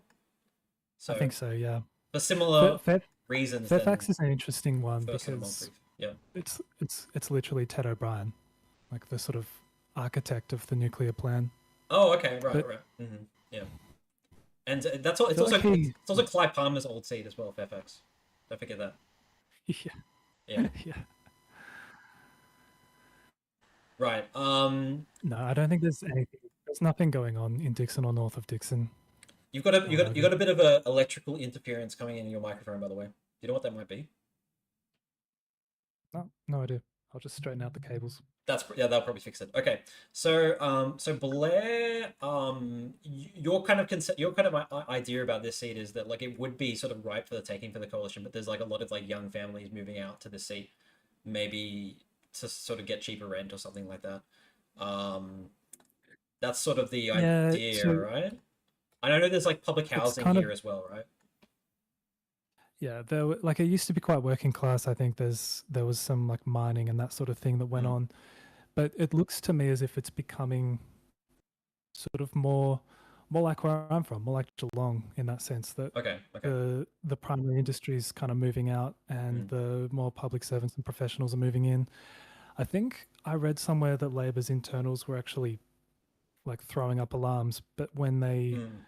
so that's why the guy from Morton got the flick to protect Shane Newman here, but they reckon it's done the Uh, trick. He's going to be safe. okay, It's a okay. bit mortgage. It is quite mortgage belty here as well. So when the coalition were really kind of benefiting from mortgage stress, Okay. Hmm. it was on the table. Yeah. And it's on the MRPs. It's fine. Yeah, but I know that it's one of those seats where One Nation gets a pretty high primary vote. So I guess there's sort of like some sort of social conservative element to a seat like Blair as well. Well, it certainly used to be. That was like the original One Nation seat, right? Yeah, but that's I was she no she was a who was the what member was Pauline Hanson for? Was she the member for Blair when she got elected? I think she was Oxley, and then there was a Yeah. redistribution that made Blair like the one to go for, and she almost won it in '98. So Oxley used to be a Liberal seat? Well, that was '96. Yeah. Oh, okay, because there was a blowout for that election, right? So Yeah, and yeah. the boundaries were probably quite Okay. different. Yeah, makes sense. Makes sense. I'm, Makes I'm sense. I'm assuming Oxley had Ipswich in it based on those boundaries, but I'd have to check. Right. Okay. All right. So this is right now. So this one is only, I think you're only going to get safer for the coalition. That's the vibe I'm getting. Fits the sort of those kind of profiles, and there's no sort of credible challenger there as far as I know as well, right? I've never heard anyone talk about right. Yeah. Why don't Very very mortgage belty, not as educated, quite affluent, very Anglo as well. Not very diverse. maybe we might get a pretty high Jared Rennick people first vote here. Maybe is he running a candidate? He is. He's the guy. I remember there was this interview with Six News about 6 months ago or something, and he's like, "No, I'm just making a party just so I can get above the line on the Senate. I'm not running any other candidates. That's not the plan." And now he's just running like candidates in the lower house, and I think like candidates in almost every state in the upper house as well. So he really backed down on that because I think there was just a lot of he's got a lot of fanboys. He's got a lot of people obsessed about him. I was gonna say he must have had more support than he realized. Yeah, he really Like I did, especially on Twitter, right? Like, did you say that? I think it was either you or one of the Survivor talked about that. And Anglo mean white, yes. Jared Rennick, and somebody's put a whole lot of eagles there. nice. I don't know. I don't. Sorry, go on, go on, go on. Gerard, I love it. I No, don't. nothing. Just the Eagles and the spelling of Jared. It's great. I the Heart Party. I don't know why they bothered putting like getting in a joint ticket with the Heart Party. Who would vote for the Heart Party? Like, I feel like the Heart What, Party are just sort of toxic politically. I mean, what would they? Where have they come from? Like, they're was they're there just the form? yeah the like medical options party. The anti-vaxxers is the Heart Party. I'm up. Like health party. All that. Yeah, Yeah. Health Okay. Australia, right? I Yeah. think it's the same thing. I think it's the same people. I just don't think it sort of it helps the libertarian brand getting into a coalition with them in New South Wales. But that faction of the Libertarian Party is its own thing. So yeah, it's their own. Clearly. Yeah. Okay. So Groom. Yeah, we agree that the Independent probably doesn't have a chance there because they're not running as big of a campaign. And didn't you say something earlier about something's different to last time or something. I don't know if something's necessarily different, but it's just very socially conservative, specifically there. Yeah, it is. It is. Yeah, it's one of the most conservative seats in the country, according to little charts I've seen. Yeah, Yeah. yeah, because it's like very Catholic as well. It's all changing now, but I think it was like a particularly Catholic part of the country. And would you class that independent? What's her name again? Susie Holt, I think. That's right. Would you class her as a teal, or is she a different kind of independent? She's like a Helen Haynes style independent who's Okay. getting money from Simon, I'm pretty sure. So just that. So she's a not teal. She's a teal that doesn't that is pretending not to be a teal. I feel like, yeah, I call them a teal if they're getting money from Climate 200. Yeah, well, that makes But- sense. That makes sense. Yeah, yeah, yeah. But it just seems But, like, weird that a tend to- teal would be a competitive in a seat like Groom, which is really sort of socially conservative. Yeah, and I don't think they really are. It was, and plus that member was relatively new. Like I think he'd won the seat in like Okay. a by-election, and Okay. that was his first proper Yeah, run yeah. Fair enough. Yeah. at a general. Yeah. Right. So then we have what's it called? David Littleproud in Maranoa. Maybe the One Nation might get into the two-party preferred there. That'd be fun. If I One feel like Nation maybe they did last time, or Did- am I just making that up? did they? Let's see. I feel like there was. Let's have a look. By the way, everyone, Fred Cesare is not my real name. So if anyone thinks I'm doxing myself when we see that name, it's not my real name. So it was on my high speed rail video that name came up, but yeah, it's not No, my name. it doesn't look like it. No, It is. they only got 11%, and what is this YouGov suggesting? They're gonna get like 25%. Jeez, okay. And Well, that's other. There was a high UAP vote. High. There's shit as fish as farmers. well, what do you mean? What do you mean other? I'm talking about the YouGov MLP. Well, that basically is right wing other. It seems to just. Oh, collate- you're right. Sorry, you are right. Yeah, they did sort of allude to that, right? That they're doing that. They're just kind of combining all the right wing. They said something like that. Yeah. Yeah. Okay, including trumpet and stuff like that. Yeah. Okay. All right. Well, David Littleproud, he's fine. I really should look for my other mouse so I can actually zoom out, because the mouse that I'm using, the scroll wheel only zooms in, it doesn't zoom out. So I'll be right back. I'll let you take the floor for a tiny little bit. Yeah, cool. Oh. Well, I guess we'll swing north. I saw someone in the comments was saying that the statewide Queensland results in some of these latest national polls is more because Labor's cratering in the regional parts. What I was and we'll go over this in a bit more detail, but what I find interesting about that theory is that if you look at the state election where Labor lost seats like Rockhampton, Mackay, that they haven't lost in like 100 years or whatever, they lost those seats even though the statewide two-party preferred was, like 54-46. And these polls nationally, or like federally for Queensland, are suggesting sort of more like 55-56 kind of numbers for the LNP. So I wonder how much of that actually would be like Brisbane metropolitan and how much would be just further juice being squeezed out of the regions. I don't know what you guys think about that, but it to me, it makes Leichhardt kind of hard to pick up. And I know that Labor were saying some stuff about Flynn, I think, and some of those early announcements about the Bruce Highway were more kind of like not the Cairns part of it, but it was more like the sort of, I guess, the central North Queensland portion of it. So feels like they haven't totally given up on that part of Queensland, but that's where people seem to think the swing's going to be on. Trumpeted Patriots candidate for New England is claiming to be a direct descendant of Charlemagne, King of the Franks. If that is true, that is very cool. Also, there's two people on my YouTube comments that have a Shrek profile picture. Are they the same people, or are they two different people? The worst person you know, you could probably answer that question. I think they are. I think you are the same person. I'm surprised that candidate doesn't subscribe to the view that Charlemagne never existed, because between 600 and 900 AD. That time never actually existed. And Right. it was a Catholic, like Vatican plot. I see. I see. It's the real, All right. it's the So real conspiracy. let's do some rapid fire here. So Hinkler, it's not going anywhere, right? Even though it's empty. No. Wide Bay, it's the smaller one, right? Is Wide Bay. Right? Yeah, that's not going anywhere.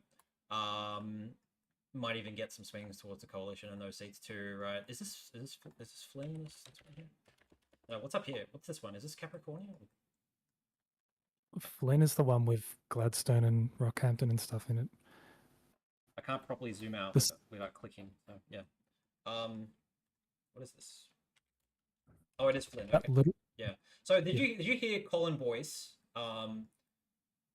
He was saying like he got caught on some live stream saying like we want blackouts to happen so that people hate renewables or something. He didn't exactly. He didn't say it like that exactly. That I'm making it sound a lot worse than what it sounded like. But I actually think there'd be a lot of his constituents that sort of agree with his opinion. They'd just be like, "Yeah, renewables suck. That's what's going to happen. There's going to be blackouts." Like, so I don't think that's going to really hurt him. Like, this seat has really changed sort of the attitudes in the last 10 or 15 years, right? It used to be pretty marginal seat, and I think they just really hate renewables here, right? That's the idea. Yeah, but like Gladstone's meant to be kind of a hydrogen hub or something, aren't they? Like this is where Labor's trying to really push it through. hydrogen didn't like ScoMo support hydrogen, or am I getting things mixed up? Am I getting Snowy Hydro 2.0 mixed up with hydrogen? Maybe I definitely feel like it could have been a Turnbull thing. Okay, I don't know. I know like somebody in the coalition. Okay, there's that like green hydrogen stuff, right? Are you talking about that? Maybe that's more kind of WA though, isn't it? That's I don't know. I think people in the sea hate renewables. They really like coal and stuff. So, yeah. Which you could say about Capricornia as well. That swung super hard in 2019. Yeah. A Labor seat in the Howard years. I think a closet climate denier like what's his name, Peter Dutton, is not going to turn off voters in these kind of seats. So yeah. Or did I accidentally make that? Well, I'm only saying he's a closet climate denier because that's what my mom said when we were eating dinner tonight. So it was her words, not mine. So climate skeptic. That's what the sort of the PC term is for it. So and then we got what is this? Is this Dawson? Yeah, this is Dawson. Yeah.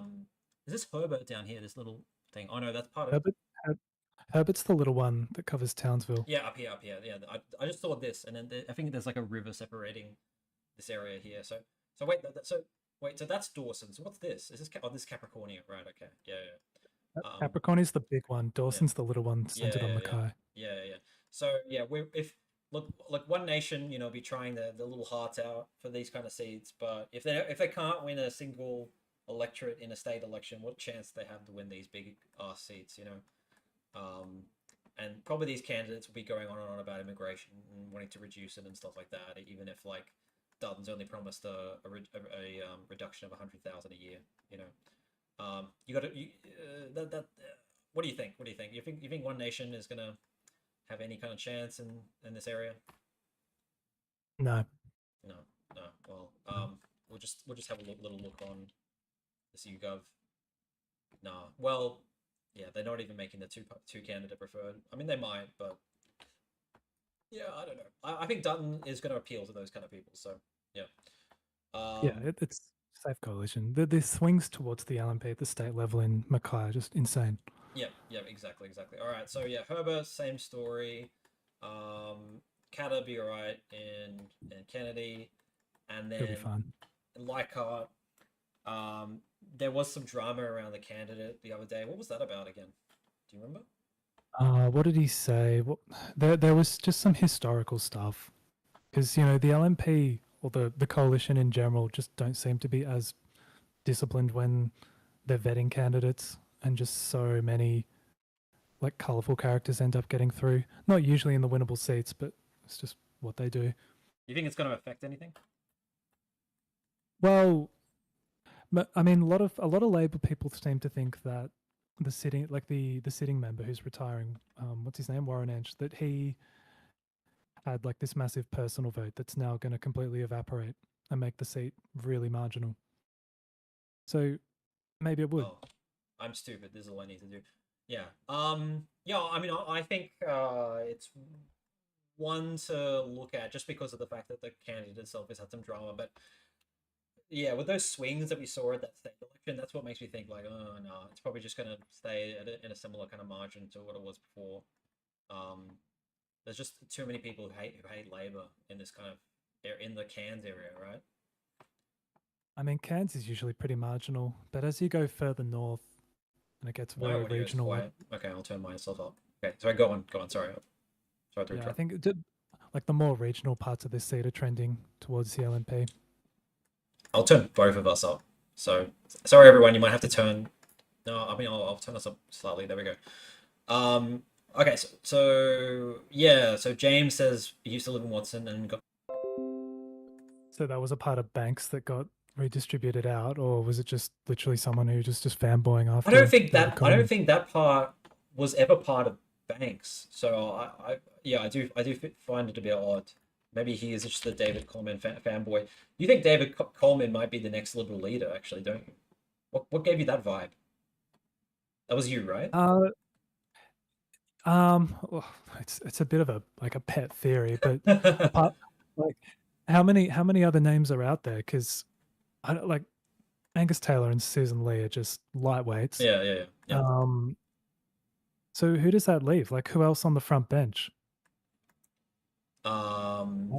Yeah. People are sort of talking about like Andrew Hastie maybe, but I think the problem with the LNP is, or the coalition, is that their talent is either past it or like they're sort of too young. Mm-hmm. Like give it another cycle or two, and maybe like your Aaron Violas and Keith Wallahans and some of these like up and comers might be ready, but not at this stage. Who's that guy? Who's the member for Menzies again? That's Keith Wallahan. Yeah, someone's suggesting Michael Sukkar just to piss you off. Oh, I mean, I was thinking about that. I've been thinking about that recently. If he's going to try for leadership, I think he might actually try for leadership. If Try making your seat safer, otherwise they're just going to have this issue all over again. Oh well, that's true. His seat's too. Yeah, it's too marginal. You're right. Yeah, that's the problem. That's the big problem. Yeah, otherwise he'd be a great leader. The Labor candidate for Hume. Obviously, Angus Taylor will win. The Labor candidate for Hume is just a Chinese dude who does not good as strong. Yeah, obviously, yeah. Okay, so yeah, so Leichhardt, I actually think Leichhardt is sort of moving into sort of the line ball category, but assuming that maybe like Dutton recovers in the polls in the next couple of weeks, he should be fine. So yeah, that's Queensland. The most boring state probably out of all of these. Like, am I even predicting any seats going to change here? I don't think I am. So no, which is very sad. all right, let's go next. Let's do NT, I reckon. NT? Okay. We'll get that one out of the way. Right. So, Solomon, the betting markets have had an interesting ride in Solomon. That this Redbridge MRP thinks nothing's happening there. Like, what is this? 61.39. Yeah. Go on. Quick shout out for betting markets on Solomon. I think I got both the coalition and Labor at like the best possible price. Good job. Feel that. It's not happening. Look. There'll be a swing, be like a 7 or 8% swing, but it's not happening. I'm not writing it off. Totally. Like it relies on the election probably coming back to like 50-50 rather than whatever it is now, true, like 50-48. True. But I'm definitely not writing it off. The thing that kind of spooks me is that when Redbridge did that like 2023 poll, which is like the only proper poll that's like been done there since the start of the century, they had the the territory level and the federal voting intention pretty much the same. Okay, interesting. So I don't know if like the national Labor brand actually has that much better standing than the territory level, but Well, my assumption is that could be also wrong. that sort of with the coalition being in government for a while in the territory, maybe the gloss has gone off them a little bit as well since the election last year as well. I think they're relatively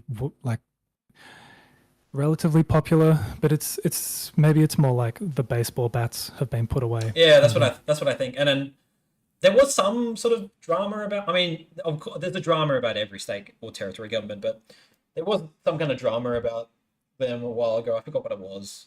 Um, I don't think they're squeaky clean. That's all I'm saying. But if there was swings replicated from the territory election, yeah, Darwin would go to the country libs. But I don't think it's happening. And then Lingiari is like the wild card, as we keep on saying. And it's the wild card for so many reasons. I actually love this seat. You almost have to treat it in a sort of like first past the post like US election way where turnout becomes a big thing. Right, that's true. That's true. You actually have to energize the base, and Labor's just been having increasing difficulty getting their remote voters out. Yeah. Um, Well, especially since the voice, that failure, yeah. the So voice, yeah. yeah, I mean Um, I think that's the thing that would sort of makes me think that maybe the Labour Party aren't so safe because like they do have the sophomore effect. They did have to worry about losing like was it Warren Snowden last time? yeah, Yeah. yeah. And they don't have to worry about, that anymore. They've got a new member. But yeah, it's the voice. Maybe just getting people out to vote might just be really tricky because, so I don't know. I think this one's also sort of line ball as well. I think it's definitely line ball, and it's really hard. I don't necessarily think the national conversation is going to influence it. Like it will influence it, but it's not going to inform which way it's going to go Yeah. necessarily.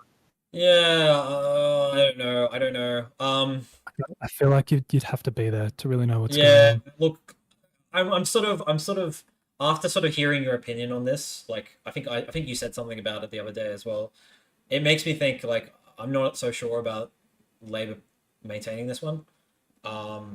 So yeah, I'm gonna sort of concur with you, right, and say that maybe the country libs will keep it. I know they're not the Nats, but they basically are the Nats. So they'll flip it. You mean? Yeah. Oh, sorry. Yeah. I mean, but I mean, keep. I know. I like in my last prediction video, I kept on saying hold on as my key to everything. But like that's just because my psychological sort of point of view is like a lot of these seats we've given it to the coalition for such a while, and so like me saying that like sort of the coalition will keep a seat like Lingiari, it's like well just because like everything was pointing to the coalition, picking up the seat for a while. Oh, we're lagging, are we? No, I think it's just the screen. The screen is lagging.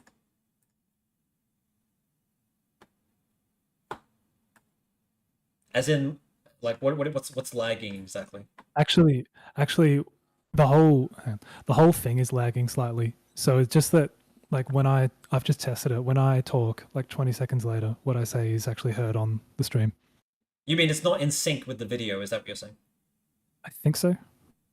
That's weird. Okay, well, anyway, I'll turn the bitrate down a bit, and maybe that will help a little bit. I don't know. So, it's going down really low though. So, I'm not even using Wi-Fi. I'm on Ethernet. So, you would expect it to be alright. But I guess that's just Telstra. Telstra's upload speed is pretty bad. So it buffers, right? Okay. I'm not sure. I'm sorry, everyone. About that. Just let me know if this is any better. Otherwise, I'll try to sort of fix things. Okay, so yeah, so that's NT. It's really a mixed bag. Like I don't really don't know with Lingiari. It could go either way on the night. Like honestly, yeah. I mean, I put some money on Labour winning that one, but I really don't know. I want to do WA last. I want to. We'll go down the East Coast then, and we'll do SA and WA last. All right. Like let's do New South Wales. So because we already started on that. Let's start with we'll start with Eden Monaro because someone was mentioning Eden Monaro before. So yeah, so there's a few things that made me think the Labor would be fine in Eden Monaro. I mean the Red Bridge seems to think so. The UGov doesn't. UGov think that they should be in panic mode in Eden Monaro, but there is public servants that have moved in that have sort of retired in this seat. That's also sort of the case with Gilmore as well, I think. And I think You would be, sorry, go on. yeah, you would be surprised by how old and how like non-educated this seat is. Well, I mean, That might it probably is, changing over time, but yeah. yeah. Well, that's right. It's that there is more public servants retiring from Canberra here. I mean, you would assume they would have some camaraderie with their actual still employed public servants. What were you saying? Sorry. Well, not just retiring though, like living and working there in Queanbeyan or Goulburn or like Murrumbidgee, whatever. Yeah, you're right. Queanbeyan. Yeah. That's right. That's right next to it, like, next door to Canberra. Yeah. And then yeah, so on that that cost of living thing we saw a while ago. This one was not one of the seats that sort of jumped out, but it is. I mean, there was a redistribution, but even taking in the redistribution, the margin is still pretty high towards Labor. I know it includes parts, as you said, parts of Goulburn, right? Which are which is pretty much 50-50 at this point. Yeah, so we'll go on to this seat here. Let's just have a look. Yeah, so Goulburn's up here, and that's like the part that has some blue in it. Yeah. But yeah, even like a lot of these people who are living on the coast are pretty strong Labor voters, which is because there's a different sort of type of person moving in there too. It's becoming, I think it's becoming slightly more alternative lifestyle. Like I think in the 2023 New South Wales state election, the Greens were actually quite bullish on like maybe not so much like the Bega Valley kind of area, but a bit further north, like Batemans Bay, that sort of area. Yeah, so I don't know what do you think what is YouGov picking up here? Is it just sort of assuming that all sort of because like is it because they're old voters or something that like they're going to swing towards the coalition or something? Is that something like that? Yeah, old and regional, but it's not and like white? there's regional and there's regional and there's regional, you know. Like, and it's not the right type of regional. That's right. Like that's right. Yeah. They do the same thing in Macquarie, and yeah. it's just not right. Like that seat is more like Casey, but they just haven't picked it up properly. Yeah. So Gilmore, obviously for a while has been like been like if not the most sort of like no-brainer pickup. I mean, not counting Aston, of course. It's been the no-brainer pickup for the coalition. Wow, what a mix here! Wow, you got like you just have blue and then red and then red and then blue and then it's all sort of integrated with each other. Very interesting. I mean, it is a really marginal seat, so you would expect that, but you would expect that you would get like a similar demographic to the people in Eden Monaro down here. But Batemans Bay, I guess it's got like rich retirees who come from like Sydney or something, not necessarily from Canberra. Sydney and Canberra. Towards the northern end, it takes in Nowra as well, doesn't it? Yes, or Kiama. Which is where you're getting into a little bit of kind of old like southern Illawarra. Oh, here's Nowra. Yeah. Right. Yeah. But it's mostly Labor, but it's sort of 50, sort of close to 50-50 in Nowra. Yeah. Do you think this is a sort of seat that is moving towards sort of Labor voters or coalition over time? What's your opinion on that? Recently, the fires and just in general, the Liberal brand has really suffered here. And I think to some extent, Andrew Constance is a part of it. Like, I'm not necessarily sure that his candidacy is a huge plus for the Liberals, but it's actually pretty hard to quantify because there was the whole 2019 fiasco where they tried to drop Warren Mundine in, and that has locked them out of the seat for 2 cycles.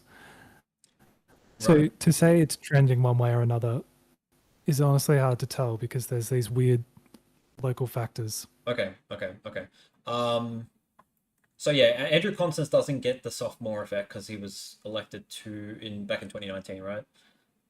So there's No, that. he was a state member around No, this area Andrew. Sorry, until Fiona Phillips. That's who I meant. I meant Fiona oh, Phillips. yeah, I apologize. Yeah. But yeah, Andrew Constance is no, trying again. Um, do you think he's going to get it this time? I think he probably is. I think he just gets over the line. Yeah. Yeah. And let me see. This is like 51-49 on this one. Yeah. So I think there's going to be like a very small swing, but it'll be one of the ones that the coalition are decent in. Are there public servants here though? It's a pretty windy drive to get over the Okay. like to get to Canberra. Like these Yeah. aren't really commute areas. You know, you've got to drive over the divide. I wouldn't think so. But like there would be. I mean, there's public servants everywhere. Like Right. Yeah. Okay. Yeah. there's like local government and all that. But you're I right. wonder. There is sort of a natural barrier between it and Canberra. Yeah. Yeah, like Yeah. I wonder how much of a drag ScoMo was here last time with Mm. the bushfires as well. Oh yeah. Okay. All right. Fair enough. Yep. Makes sense. Okay. So we this is Whitlam. Yeah, this is Whitlam. I know there was some drama about like offshore wind or something like that. It's vacant, isn't it? The seat. Yeah, Yeah. Oh, this also the seat where the guy got disendorsed, or it's they endorsed. switched Yeah, again, and then the new guy also has some sort of controversial opinions or something on social media. He I got don't in, know. He's an ex state member, isn't he? I swear he got into trouble too or something. I heard something about him getting into trouble for something he did. What's his name? Nathaniel Smith. Yeah, Nathaniel Smith. That's right. Yeah. Is it gonna say? Let's see.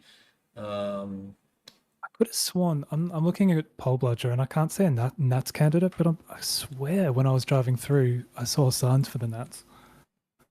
Maybe Ben Britton is the de facto Nats candidate now. I don't know. No, like who knows? Yeah, so Ben Britton is still running as an independent, and it's funny, he had signs where they were for the Liberal Party, and they've like put duct tape over it and written independent as well. Did you see that? I didn't see it, no, No. but it doesn't surprise me. Yeah. And then the signs for Ben Britton look like like they look like Liberal Party signs, but it just has an Australian flag instead of the Liberal Party logo. Yeah. So yeah, That's good. Labor. There's too much drama here. Labor will be fine. And then Hume, Angus Taylor, might get a swing against him, but he should be right there, I think. He'll be fine. Yeah. Yeah. Do you think Angus Taylor is? Oh, why am I ignoring you? I'm sorry. I should be interacting more with the chat. We need Gladys back. We need Gladys back. They're just letting me know that the Nats pulled out of Whitlam. Oh, okay. Chat. Right. All right. Thanks, chat. Which is totally weird. Do you know the story with that Shea True Blue Aussie? Because that doesn't make sense if the Liberals did a quick swapsy. Like why the Nats would have removed their candidate too. Be interested to know the story there. I didn't see it. Right. So, yeah. So Angus Taylor, do you think there's like some discussion that Angus Taylor might be trying to become the new Liberal leader. He wants to knife Dutton. What do you think about that? Well, after the election, at least. I mean, do you think he'd be a good Liberal leader? I mean, no. I think he's been pretty mediocre on the debates. I mean, he's been all right, but I think he's been relatively. He's mediocre. okay. He's okay. He's not the best communicator. He looks too unsure of himself, I think. And also, he was another one that just wasn't like a great performer in the old coalition government as well. Mm-hmm. What was his portfolio? Energy. There's just like I feel like there's some baggage there. Oh, there's definitely baggage for him. Yeah, absolutely. He's when I think of baggage in the Liberal Party, I think of Angus Taylor. Exactly. Like why? And that's just all going to come up. Like why dredge that up again? Move on. All right. So Cunningham, you think the Greens have a chance here? No. Yeah. So and then we got Hughes, which we talked about earlier, which is maybe getting like, what do you reckon? Like more like sort of like socially progressive or something? Something like that. Yeah. Like it's a pretty interesting seat because back in like Hawke Keating days, it was very much a Labor seat, and then it got a bit affluent, so it became a Liberal seat, and now, yeah, maybe it's making that transition back to sort of like being a little bit more progressive. Yeah. Didn't like a Teal run in the seat last time or something that they were trying to I seem to remember Yeah, but there was an it was independent. it's a messy seat. It was a messy seat because Craig Kelly ran too, Yeah, like as a UAP. Georgia Steele. I don't think she's running this time. Mhm. Yeah. Oh, and yeah, they got a 3%. So I mean, that was sort of the sort of national average. So that's nothing really remarkable about that swing. Oh, but it's been redistributed and now it's only 3.2%. Wow. Okay. All right. Well, that's probably part of why it's so close on the Red Bridge. Oh no, I was just surprised why it was so close on the Red Bridge. But yeah, the margin is different. I just want to take a look at the booths. See, it's really What I weird. understand, Go on. Sorry. the member there is not amazing as well. Not setting the world on fire, from what I understand. Right. Okay. I see. Yeah. It also includes this weird area here. This is like the area which has added a lot of like sort of labor support out in Ingleburn Oh, and what stuff. like the Liverpool end? Yeah, yeah, yeah. Yeah. Well, no. Well, it's sort of south of Liverpool, like Ingleburn. Um, and oh yeah, the Cook has sort of reclaimed a bit more of the Shire as well. Okay. Anyway, yeah, my vibe is that it's not gonna change. But I mean, if Dutton like fails horribly in the next 2 weeks, this is one that might be a surprise as well. So yeah, Liberal will stay there. And If then if if if it's true that the housing and kind of mortgage sort of type people, like the people that are voting based on those issues, if they don't like if they end up going hard for Labor, this is the sort of seat where like that would play out. Yeah.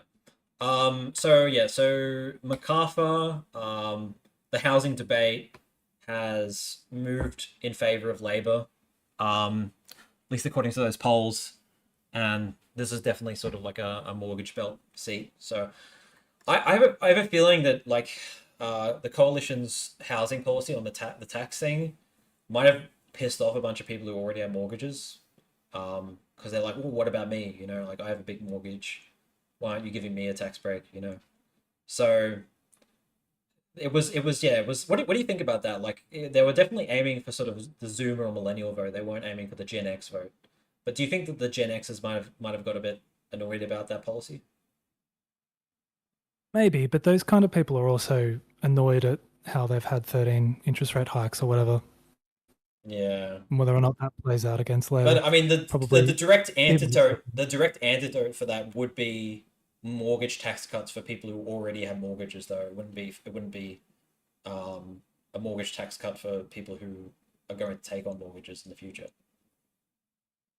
yeah, but then like they have to twist it so that it favors new builds, right? Yeah, I know. It's sort of a rock and a hard place. You know, there's no way they could have sort of won that But, whole situation. but it's the exact same thing with Labor and the Hex. It's like people who don't have or who recently paid off their Hex debt are just Yeah, like, yeah, bummer, like damn, 20%. yeah, So I know. like Yeah. I think there's a sort of society-wide sympathy for people who have a big Hex debt, and then also that there's a type of person who's just like, well, it's your responsibility. You should have known better. Well, yada yada yada. Like you're gonna get it both ways. All right, and then where I'm sure you have a lot to say about this one. Oh, actually, just while we're on MacArthur, Yep, where we're sort of similar. yep. I can't. This is like outer suburbia, where the amount of people sort of popping up and living here is more than like it's filling up faster than the infrastructure can keep up. So these are the kinds of areas where the immigration debate, it's not so much about, well, you actually get both parts of the immigration debate where it's sort of the economic argument and, oh, we really don't have the sort of economic capacity to take these people in. And then at the same time, because most of the new people coming in are migrants, you also potentially get a little bit of the clash at the border between different social groups. So one of the reasons why I think these two seats in particular are staying close is because of that. So, sorry, I was setting up a poll. Can you heal the army? So, I apologize. No worries. I just think that the immigration debate is particularly relevant here. Okay, right. Because, yeah. But there are immigrants in these seats. I think maybe MacArthur's a little bit whiter than Werriwa though, right? Definitely. Yeah. So, I think there will be a big swing in MacArthur, definitely. But like the margin is what, it's like 10%. So, and also the difference between the sitting members here is huge. No, there are quite Mike a few Freeland. immigrants. Yeah. Sorry, go on. Yeah. Mike Freelander is a much more popular member Yeah. than Anne Staley. That's true. Yeah. So yeah, I think the coalition is still sort of in the game, and where I mean that YouGov pointers that, right? If they get the election back to 50-50 and they sort of gear it a bit more heavily in Victoria and New South Wales, they could still form government. Like, it's crazy. Also, even did you guys see that Essential poll, which has basically been +1, -1 tie for literally months, and then it was +5 Labor.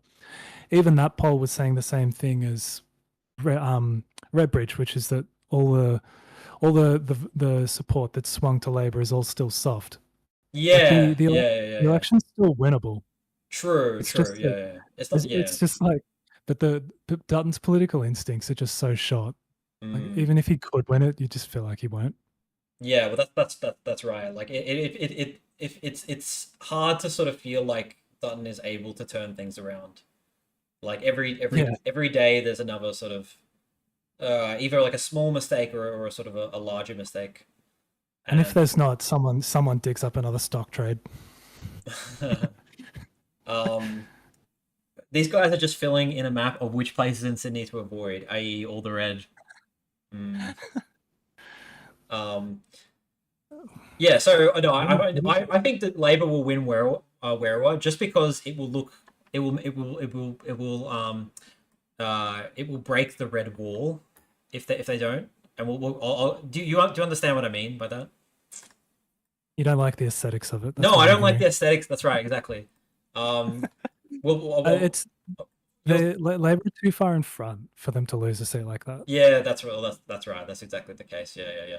I really should go out to Werriwa because I'm just like a train away from there. But I haven't gone. I don't know. But yeah, I think there's still a chance there. So yeah, so Fowler, do you think Daly might have if there's any sort of a feeling of we don't want Dutton as PM, that people might just decide to vote Labor? Do you get that feeling?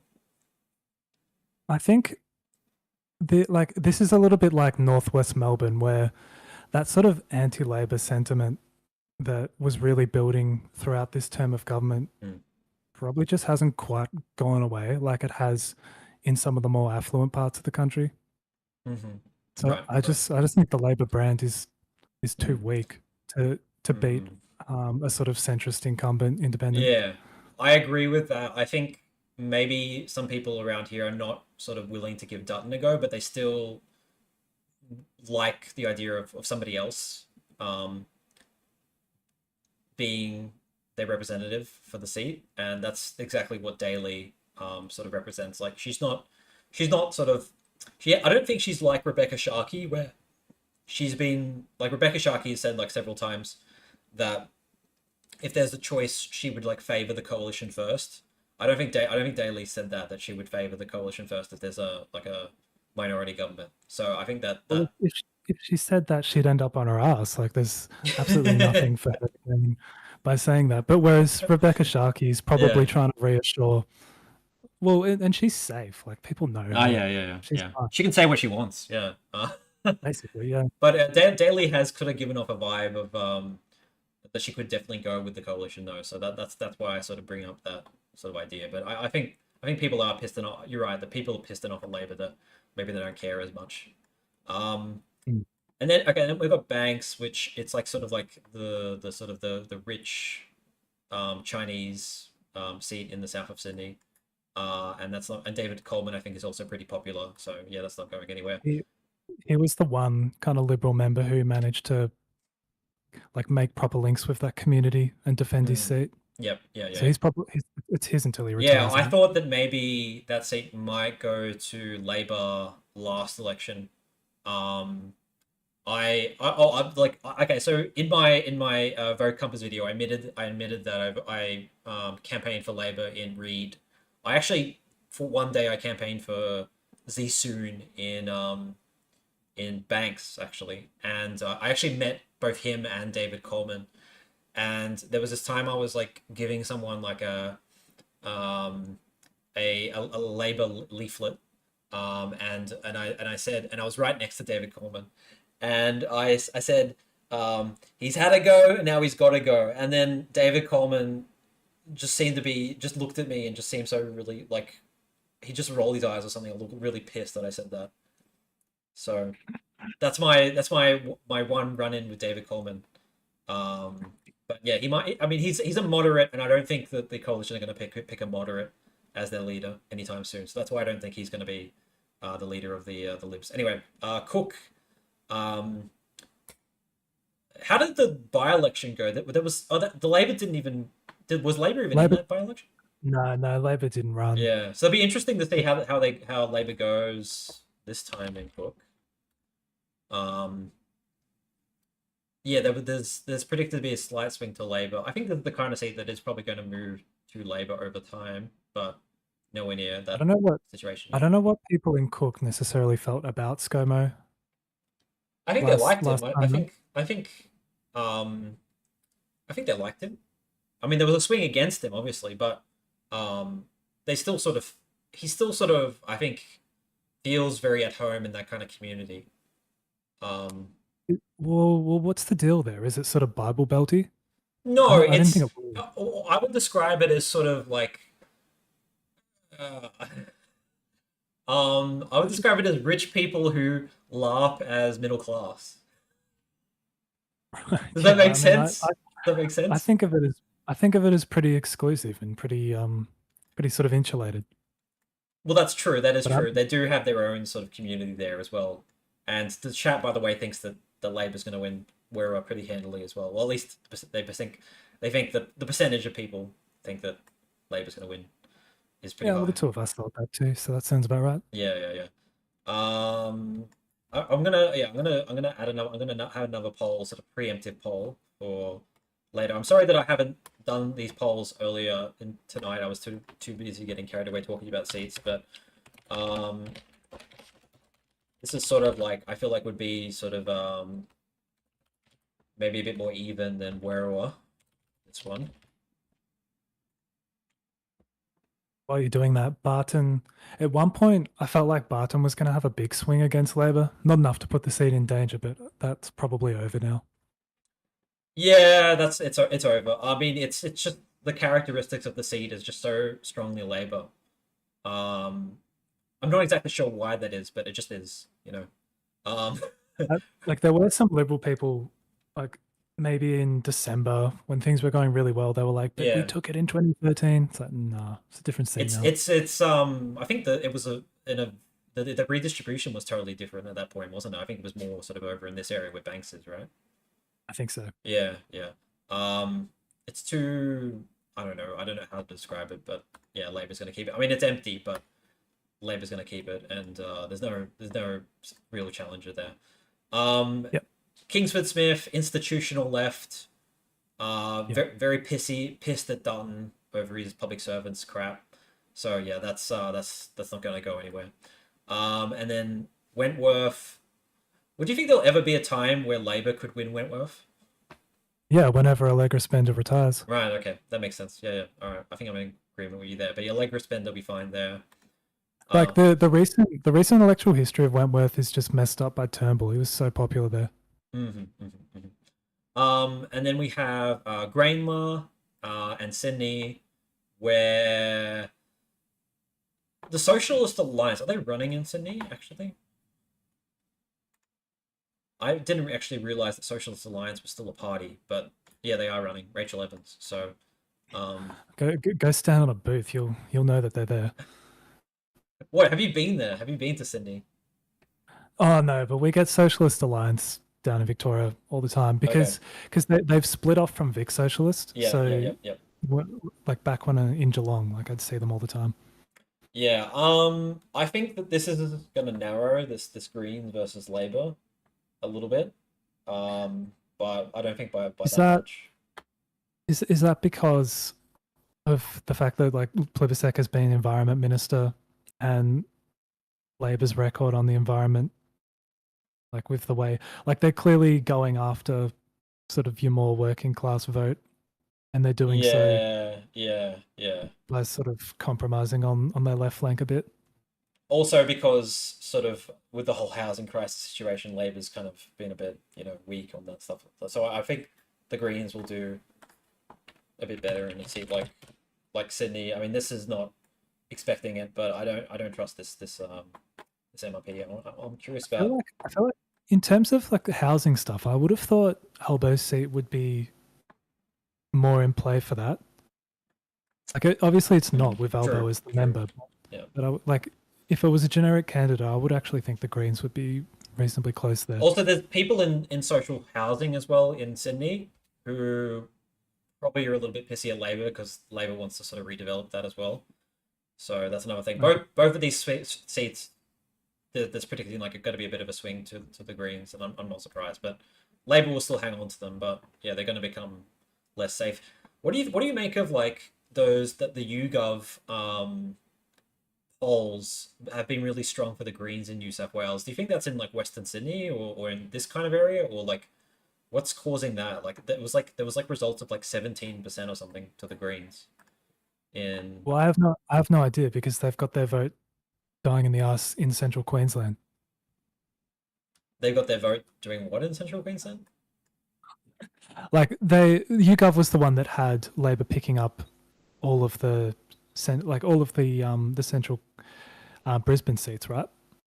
No, I don't mean the MRP. I mean the polls, just the regular ordinary polls. Oh, who knows? Just a quirk of the sample, or is it like a It's been repeat thing? it's been recurringly giving like a result of like 17% for the Greens. Um, Right. uh, Ask a better question. Who is voting for who at the election as the other polls are skewed? I don't know what he means by that. Um, I'd be happy with a Libertarian Greens Australia's voice government. Australia's voice, is that Senator Payment? That is Senator Payment. Yeah, yeah. So the chat is actually pretty. I think 64% is going to go better along to Labor. I think it's a very much a very line ball. I'm using YAPMS, by the way. I think that's the spelling. The chat's pretty. Yeah, the chat thinks that Bennell will go to Labor. The seat is it the most marginal in the country? Pretty much is.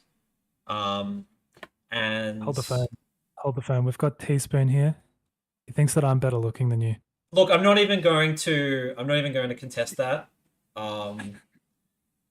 You've definitely got a more ASMR voice than me that as well. So I'm not going to contest any of that. All right.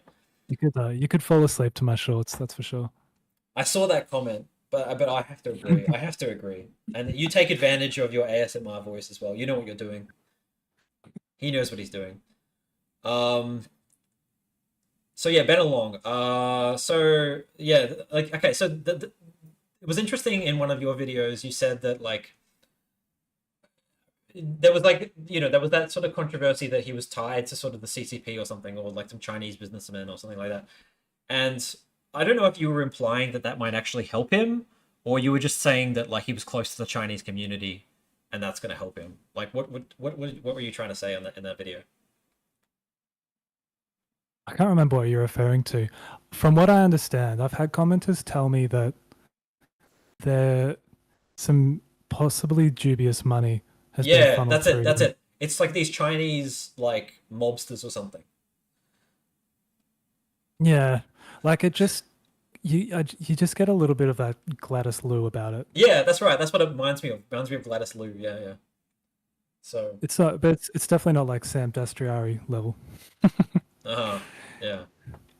Poor Sam Destiari. So sad, so sad. Um, but yeah, this is thinking that the coalition will pick it up. This on 46% primary vote. I think it's absolutely line ball at this point. I gave it to Labour in my most recent prediction. I Uh, mean, Scott Young's political history is of massively outperforming. He nearly won Chris Min's seat mhm. in 2019. Whether or not like he's going to have a bit of a David Coleman and do particularly well with Chinese Australian voters, I thought coming into the campaign he would. I'm not so sure now because he's had a bit of negative media attention. Yeah, yeah. It's, I think you're right. I think it's line ball. Yeah, and then yeah, with the sophomore effect and everything, I don't know. So, um, I'm gonna say that probably will go to Labour because yeah, this MRP is sort of a bit the field work is a bit outdated as we discussed earlier, and then I think Mm. it's the same sort of situation with Reid. This one's like suggesting it's going to be 51-49. I don't know why Reid would go to the coalition really. Like I'm pretty sure Sally Situ was pretty popular and they voted for the Voice and it's like it's I think it's like like a lot of professionals in that seat and everything like that. I don't see this. I don't see a reason for this to go to the coalition. I just don't think it's the right demographics at all. And I think you probably agree with me about that. More or less. Yeah. There's something a bit more to it. It's got like it's very multicultural, Hmm. and so I'm assuming the samples nationally are seeing something that's helping the coalition. But I agree with you. I don't think it plays out in Reid necessarily. Okay. Okay. Fair enough. Yeah. Yeah. A lot of Yeah. international students too in this sort of area, right? Yes. And do you think maybe that will help the coalition because Well, um, there's a lot of people who can't vote in Reid, is what I'm assuming. yeah, yeah, yeah. But like maybe there'd be people who are like, oh, I'm sick of all these international students taking all the rentals or something like that. Is that what you're thinking? Oh, I don't know. It's just that like the people there and the actual electors there are not one and the same, if you know what I mean. Yeah, that's true. That's true. Uh, Yeah, yeah. But you're right about the international students because I think this is where Burwood is, and a lot of international students live in Burwood, and then they commute to the unis in the city. Yeah. So yeah. you're right about that. All right. So yeah, Zelly Stegel will be fine in Warringah. Um, actually, I noticed that. Remember how those teal sort of um polls that you keep on sort of quoting Which um ones? The freshwater ones or that? the ones where like it's talking about like who do you want them to side with, Labor or the coalition, and then Oh, yeah. That they was done for um I think Julian Simmons's outfit, the one that's specifically going after greens and teals. So okay, it could be yeah, pretty but it could be they poison. they they omitted Warringah from that. Did you notice that? Probably because it's not competitive. Yeah, yeah. Like I would have been curious to see what they would have said on Warringah, but yeah, I think them doing that just shows just how uncompetitive Warringah is and how safe Sally Steggles. And yeah, McKellar, I think we had the same kind of vibes where Sophie's camp's a little bit in trouble because of the council rates situation, but she should be okay, and all the Like that's MRPs are pointing to that. feel like it's history at that point. It's a little bit more. It's like slightly more mortgage belty, like not very much, but just a little bit more than the other teal seats. Mm. Yeah, yeah, and I don't then know. I think it's like this part of Sydney just mm, seems to be very small L liberal, and they mm. prefer teals. And Bradfield, I do think that probably the image of the candidate was hurt by that whole salon drama, and the MRP is not pointing to them picking it up. But I did get a comment from somebody saying with pretty strong sort of certainty, at least in their opinion, that Nicole Bully is a shoe-in. So I think the seat is very line ball as well. Maybe I should. I've had at least one commenter saying the same thing to me. Yeah. I'm gonna make a poll about this one, and I maybe we'll come back to this one after. I'm just personal scandals for independent candidates are just so toxic to the image and the brand. Like there's just nothing to hide behind, you know. Like go back to Kooyong where Amelia Hamer has like it's coming out how rich she is, but she still has that liberal brand, you know, like that's always there. But as soon as an independent has like something poisonous about them, it really damages them. Not a good example, but think back to maybe like was it Craig Thompson who had the big scandal against him, and then he recontested as an independent. He got like 2% or something, lowest vote ever for an incumbent. Yeah. Obviously, not the right. It's not the right. Also, I remember comparison, but I remember one comment. One comment it was an interesting comment, where like they said like look at the two candidates and you'll know why people in that seat will vote for the Liberal candidate. So what do they mean by that? Is it because are they implying that Nicole Bully is just too sort of white bread? Like is Bradfield too sort of like sort of multicultural or something for like a candidate that just looks that sort of basic like but they both look like that. no the Liberal one looks a little bit more multicultural, I think. So let me see. Right. Say what is her name? Giselle Kaptarian. Yeah. Like Kaptarian. What is that? Is that like that's some sort of Eastern European name or something? It sounds kind of Slavic, doesn't it? Yeah. So I think that person was implying that Nicole Bully was just too white, too sort of basic, or something. I don't know. There has been comment that she's made no effort to engage much with the Chinese community, and that Andy Yin, running as an independent, is going to potentially clean up in Chatswood, and that might end up deciding it, which way they put preferences. And has Andy Yin actually? Do we know about his how to vote card yet? It'll be open ticket. Oh, the open ticket. Okay, yeah, okay. Because remember, he's the one that got his nose bent out of joint for not being endorsed for the Liberals in Strathfield. Oh, okay. So he's trying to run as a bit of a spoiler. Yeah, well, this one is sort of hard to work out what the two-party preferred is because it's all been redistributed and stuff, right? So, am I right about that? I'm not sure. Because yeah, because it's had to take a bunch of North Sydney, right? Yeah, I think so. Yeah, I think so. Do you think like Labor might be competitive in a seat like this eventually? Bradfield. Yeah. It's just a little bit too old money-ish at the moment. There's very little sort of Gen Z in this seat, it looks like. Like yeah, there are kind of some there are professionals, but and millennials. Yeah. Okay. Yep. Yeah. I don't know. Maybe one day. There's the two-party preferred is like 56-44. So, yeah. It's sort of hard to tell. The chat thinks this will go to the teal by 63-37. She looks like George Clooney. There's Daniel Liu. The Liberal candidate could win advertising that but Australia is too woke, says Jake Weller.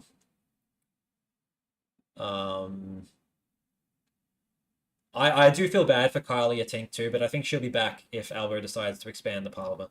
So, yeah, I'm gonna go with I think probably the Liberal will take that one, but yeah, kind of line ball as well. It's like a 51-49 type seat at the moment, I think. Yeah, and the betting markets are favoring the Libs now as well. I think they've gone back to even. Have they? They had when I checked before we started. Sports bet, it's even. Oh, it is. Okay, all right. Thank you. Yeah, I'll let you check all those things for me. Right. So where were we? Okay. So Mitchell. I don't need. We don't. Do we need to talk about Mitchell really? Nah, it's Bible Belt. It's no. And then Browery, you said that like a teal might have some kind of chance there or something. Like, I know it's a Yeah. tealy C, but The sitting members, Julian Leeser, he's probably too good a fit for this seat, I would argue. right. Okay. Yeah. Fair enough. Yeah. I mean, he's on the moderate camp. And He was one of those like yes for like liberals for yes people as well, I think. Yeah. Fair Yeah. enough. Yeah. The independent is Tina Brown. Yep. I don't know how well she's doing. It's on the Super Party preferred. It's like a really it's 7.3%. So relatively safe. Yeah. Okay. So we'll give that to the libs. And then Parramatta. Yeah, this is one that we used to think like back in the day, like when I thought like the Labour Party were in trouble. I was like, all right, maybe the seat's going to go to the coalition, but it's over. It's got a lot of focus. Like I'm pretty sure, or at least like the area of Parramatta's had a lot of focus. Like both of the debates have been in Parramatta. The Sky News debate and the ABC debate. Although the ABC debate didn't have an audience, so it's sort of pointless that it was held in Parramatta. But they did talk about that. Yeah, so they'll go to Labour, and there we have McMahon, which I think Chris Bowen, despite the betting sites thinking he might be in trouble a little bit. No, he's not in trouble. That independent's not going to win. He's not in trouble, and I'm pretty sure the independent's going to run third. Yep, I agree with that too. And then Greenway. What was the name of the member again? That's Michelle Rowland. That's right. Yeah. Or is it Roland? We thought Yeah. this might be have some There issue. Go on. There have been MRP waves of both YouGov and Redbridge accent that have shown this one to be quite close. It's a little bit like Whitlam, where on a good night for the coalition when they were sort of in that January on top of the world phase, yeah, it was actually looking somewhat close, but now I think it's going to be like a 5 or 6% Labor win, easy. Yep, and the latest MRP suggests 58-42, so it's over. It's over. That's done. In Greenway. Right. So and then we have Chifley, where is that Ed Husick? Yeah, Ed Husick, yep. Yeah, and I think he's pretty popular, isn't he? Like I don't think he's has any hate in that community, as far as I know. It's fun. Yeah. All right. So that's that. And then Lindsay, why is this so safe for the coalition? Do you have some insight about this? I mean, I don't really know it that well, but it started at the state level in 2011, and it's just continued on.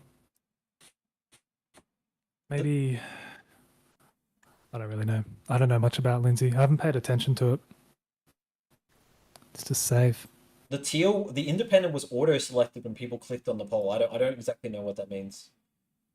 The Indian community, well, I mean that's a thing. Like just because you're conservative on social issues doesn't mean you're going to actually vote for the Liberals. No. Yeah, like I mean, a lot of like working class socially conservative people vote in their economic interests, which is Labour. Yeah. And Dutton has sort of tried to make it more about like the sort of the social conservative, but in a cost of living crisis, it's too sort of difficult to do that, I think. And Labour has been, ever since The Voice, they've sort of dropped any sort of like idea of sort of woke politics. They've focused pretty hard on cost of living and economic issues and stuff like that. Which is because I think like Dutton was wrong footing them on that as well. Like, going back to like getting the Israel-Palestine stuff off the agenda was really important for them. They had a bit of a hiccup with Australia Day. Dutton got a bit of a win there, so they really had to make sure they kept the conversation away from like social issues as much as they could. Yeah. Macquarie is not going to go anywhere. I've got a friend who campaigns. He's a Labor Party guy, campaigns in Macquarie, and he thinks the seat's like sort of sewn up. And Susan Templeman is really popular, so that's not going to go anywhere. Yeah, there might be swings up in the like Hawkesbury part of it, but definitely not in the Blue Mountains part of it. He's even thinking the Hawkesbury is pretty. They're pretty happy with Albo or something. So whatever. If they're not happy with Albo, they'll be happy with Susan. So yeah, I agree with that. Sorry, that's what I'm happy with Susan. Yeah. So Yep. so Robertson, this latest, both of the MRPs. Actually, no, I think this one. No, this one is favouring Labor, but the other MRP, the YouGov, was giving this to the coalition. I mean, it's the bellwether seat, obviously, but yeah, the Labor member is too popular. And is there anything else that we can say about Robertson that we haven't said before? Not really. It's No. it's still very close, I think. Ever like slight swing back to the coalition, but not enough to make up the margin.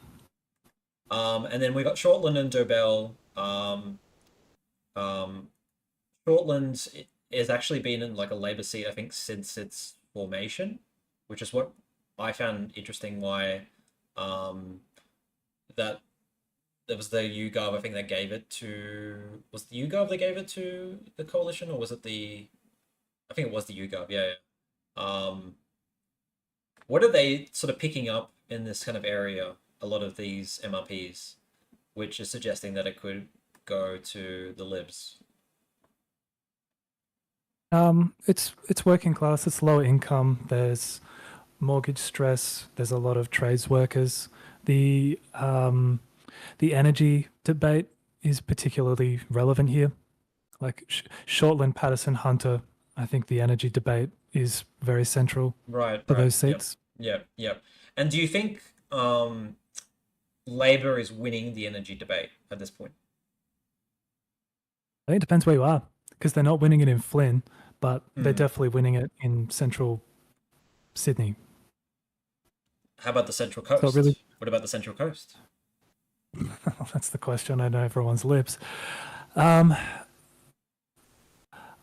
So sort of 2019 and 2022, there were cracks appearing in, like particularly 2019 in Hunter, like in sort of Singleton and Cessnock, those kinds of areas. That's where the questions began to get asked, and One Nation polled really well in 2019 in that sort of area. Yeah. I don't know if the nuclear policy is fixing the issue for the coalition.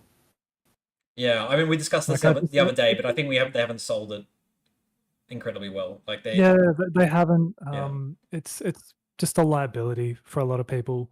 It's a bit of a deal breaker for a lot of people, and it doesn't quite answer all the questions that sort of the more pro-coal type people have. Yeah, there was they had a lot of time to sort of work on how they're going to sell that, and it just seems like they were sort of putting it off till later. And they slow rolled it so hard, and then still people sort of don't really seem to be clear on what's happening. Yeah. Okay.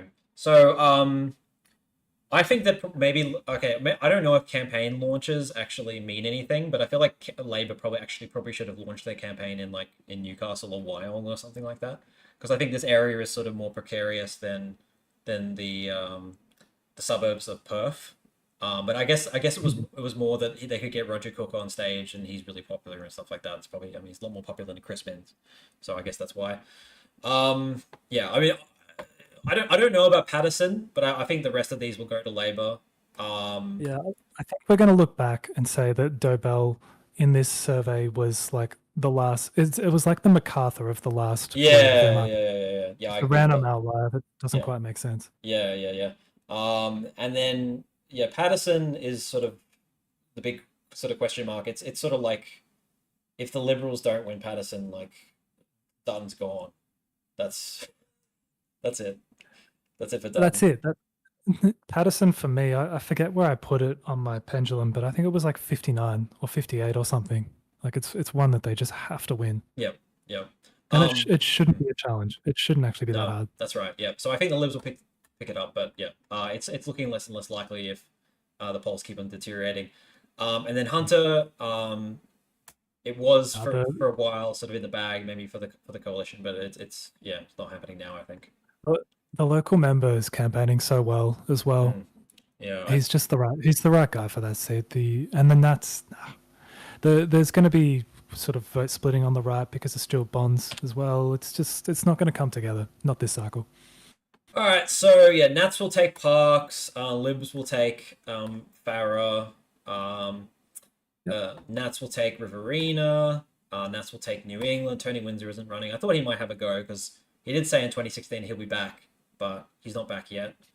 And then as for like line and line is sort of, I think the independent will probably get into the two candidate preferred, but I think still he'll fall short by, you know, maybe like, I don't know, 10 points, 8 points, something like that.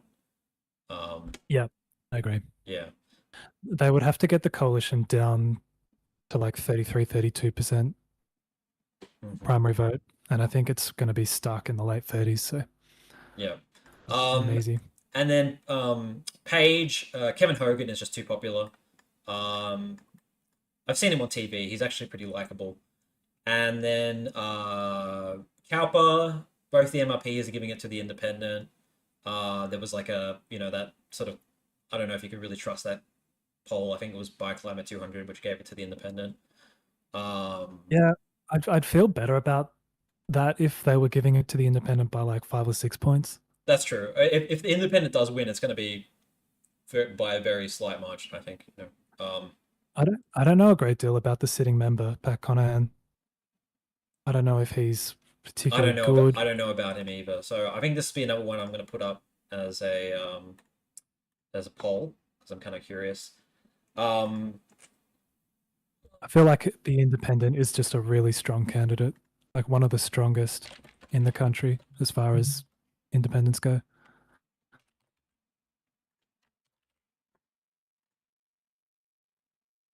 And it's not sort of, it is a regional seat, but I think sort of the it's like, yeah, it's sort of like Indi in a lot of ways, and In some ways, yeah.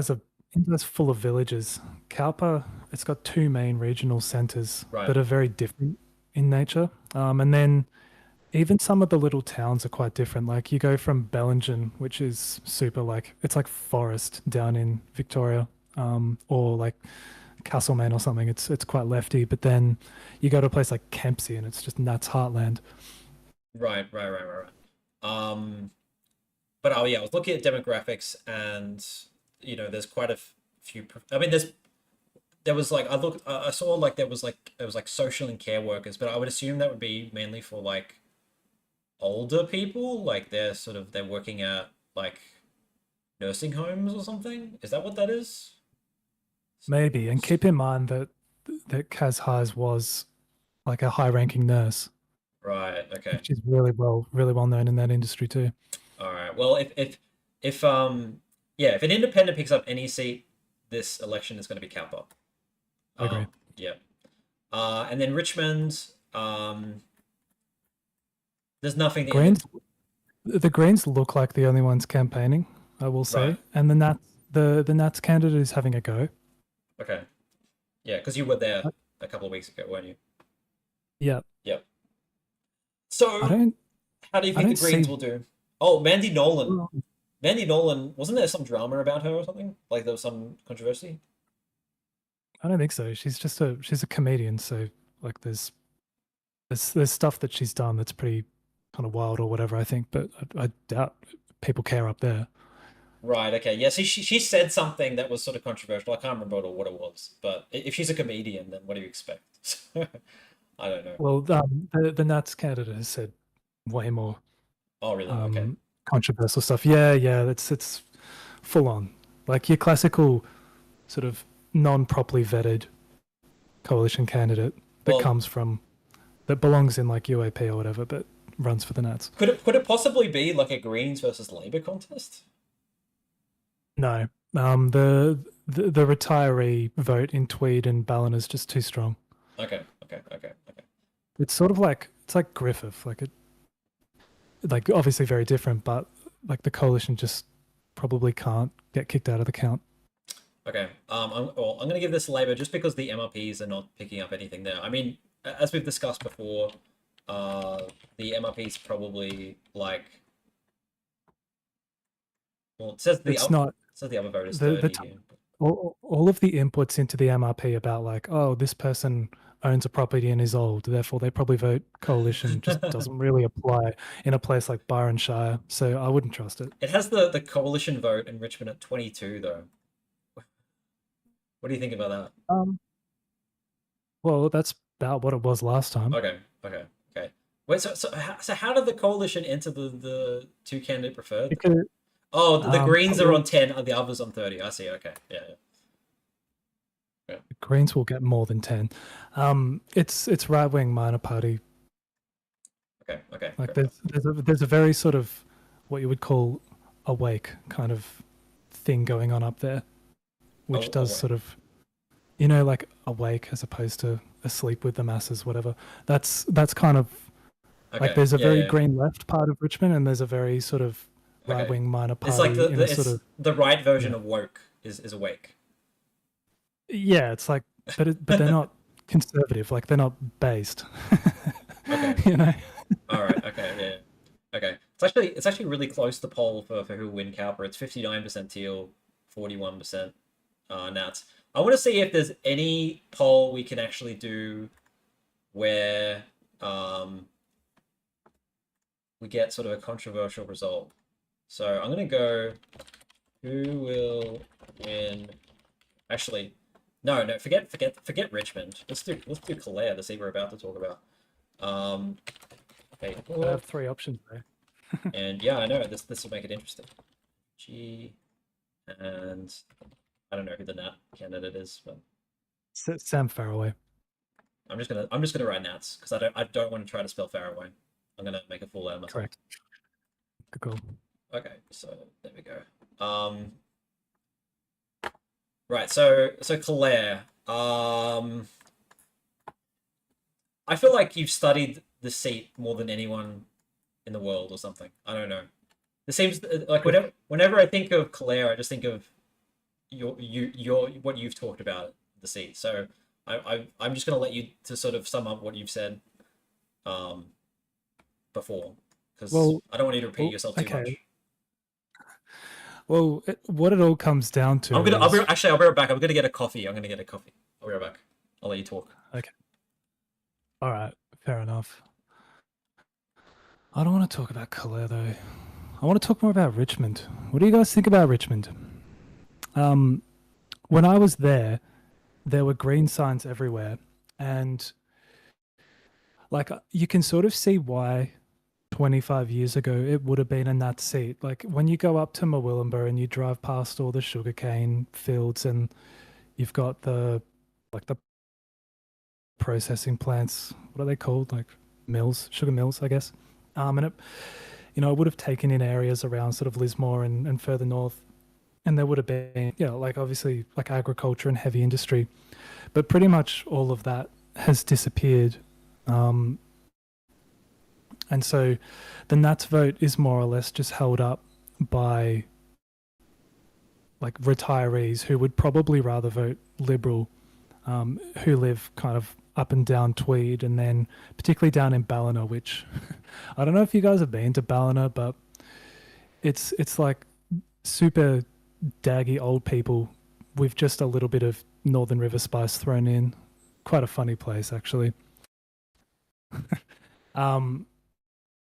Yeah, I don't quite understand where Labor gets their primary from. Like, I don't know what kind of person who lives in that electorate actually votes one Labor. Feels like it should be a Green versus Nats race. And yeah, like I definitely thought when I was going through that the Greens were giving it a red hot crack, that Labor weren't very visible, and the Nats, they're just running the same controversial old candidate from last time who pretty much conked out in the mid-20s for her primary. So sort of feels like it's more competitive than anyone's giving it credit for. Maybe I like underestimated the personal vote of Justine Elliott. What is she up to? Like her 7th or 8th election, something like that.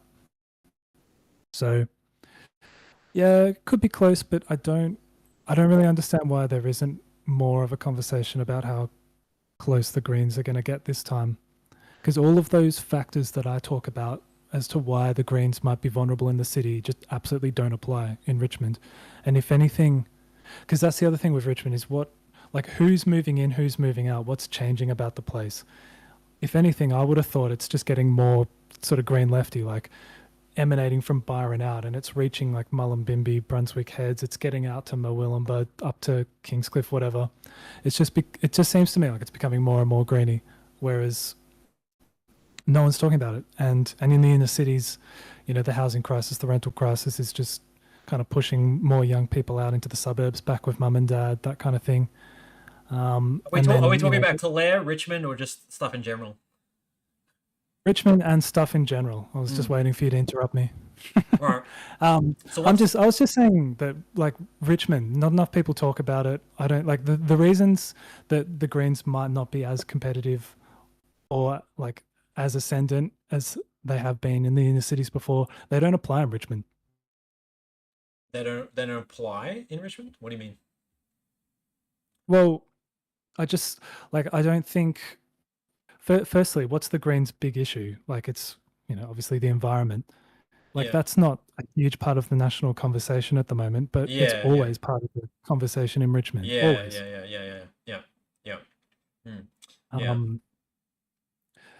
Yeah. And there is a sort of housing crisis. Well, not a sort of housing crisis. There is a housing crisis there. There's affordability crisis, and it's just pushing people out into these smaller little villages and just turning them into little hippie hubs.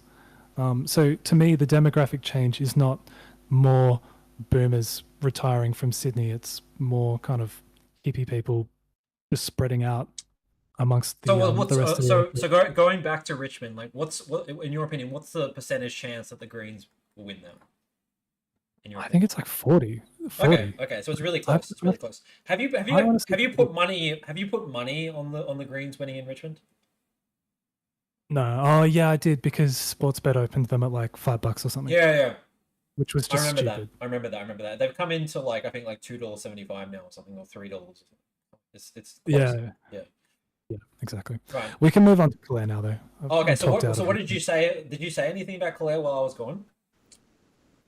No, I was just going about myself Richmond. On Claire so much. I wanted you to hear it. Yeah. So the people are saying Nats has the plurality, but the independents together have the majority. So what do you think? Yeah, but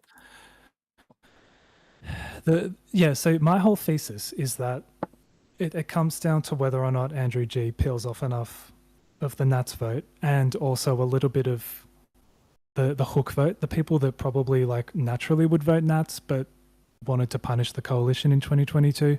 Those are the kinds of people that sort of sitting on Kate Hook's right flank that will be like, oh, I've got Andrew G now, I'll just do that.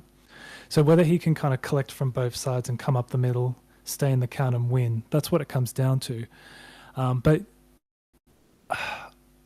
I just think in a big electorate with a lot of little booths, volunteers for the minor parties aren't going to be able to cover them all. Even Labor might have some difficulty. I think G himself, I don't know how many volunteers he has, but like, are we going to have enough of like preference discipline or the independents to preference each other and get ahead of the Nats at the final count? I feel like that's not going to happen.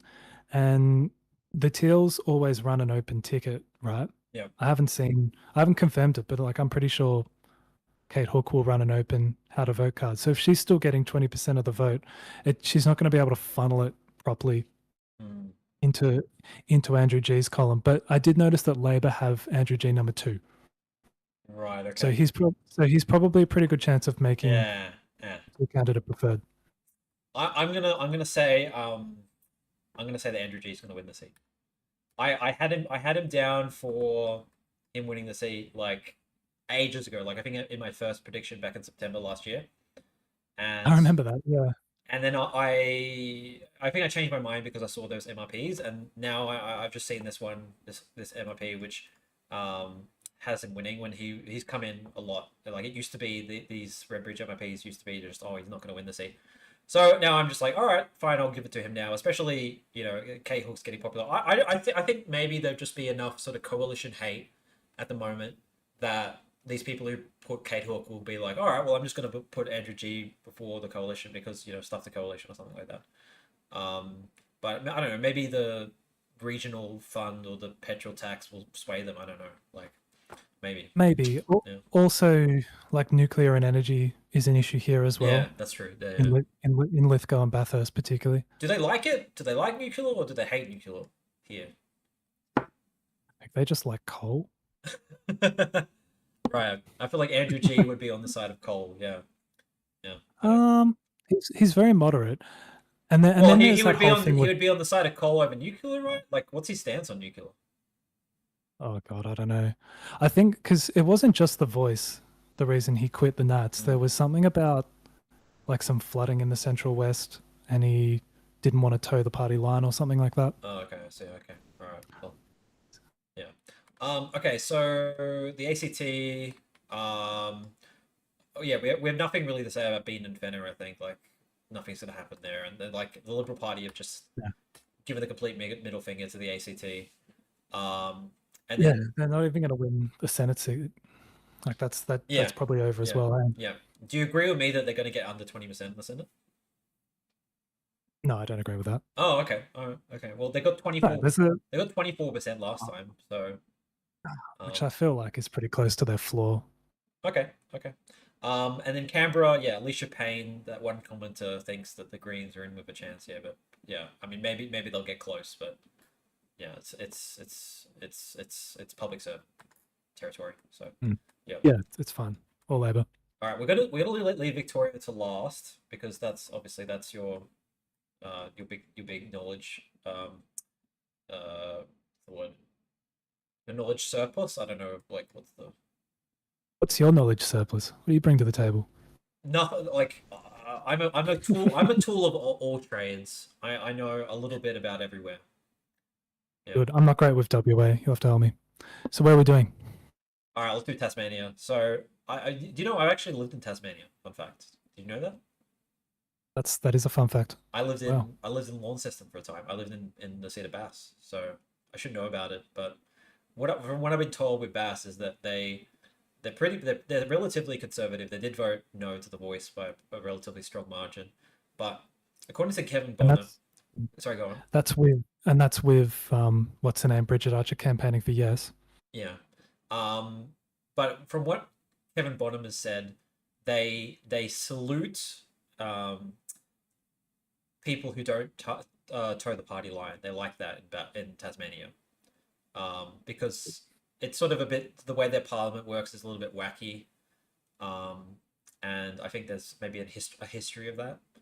So they kind of like someone who sort of is principled, and that's why Bridget Archer is popular, despite the fact that the electorate itself being, definitely not one of the most progressive in the country. Like it's not like really conservative or anything, Bass, but it's definitely not that progressive. So it's white battlers, right? Yeah, that's how. Yeah. That's sort of what I think of. Yeah, I think the personal vote of Bridget Archer will save her. Like, I know it used to be the floppy seat, but as long as Bridget Archer is there, I think that she'll still hold that seat for the Libs. And I agree. And then Braddon, as I've said before, there's going to be a massive swing there against the coalition. Like, the Labour Party. Sorry, do you have something of note to say about Braddon? Oh, the existing margin is kind of fake. It's because there was a scandal with the Labor candidate last time, and Gavin Pearce was quite popular. Right. So what do you think the margin is going to be in Bass? And I'm going to. I feel like the real margin is 5.5, and then the new margin's going to be. I actually don't think it's going to shift that much. Really? Liberal should win it by 3.5, 4. All right. Unless the old white vote is really deserting the Liberals, which it might be. Just what gives me pause about a big swing towards Labor is the state result. Like, I think if there was genuine kind of anger at the brand, it should have been expressed there, and it was to an extent, but they still formed government again. They still did quite strongly in the northern part of Tasmania. I just don't think Labor quite have the legs to flip this seat. Okay, I'm gonna do a poll. Oh, have I got 2,000 subscribers? No, that's good. I haven't actually checked since I started this stream. Thank you for everyone who subscribed to my channel, by the way. I will do a 2,000 subscribers special over the weekend. So, Congrats, man. what's this, sorry? Congrats, man. Oh, It's thank awesome. you, thank you, thank you. And you'll probably get there pretty soon too, I reckon. The next week or two. And then yeah, so I'm gonna so this poll, it's gonna be a little bit wonky, because I'm only allowed to have 4 options. So I'm just gonna go.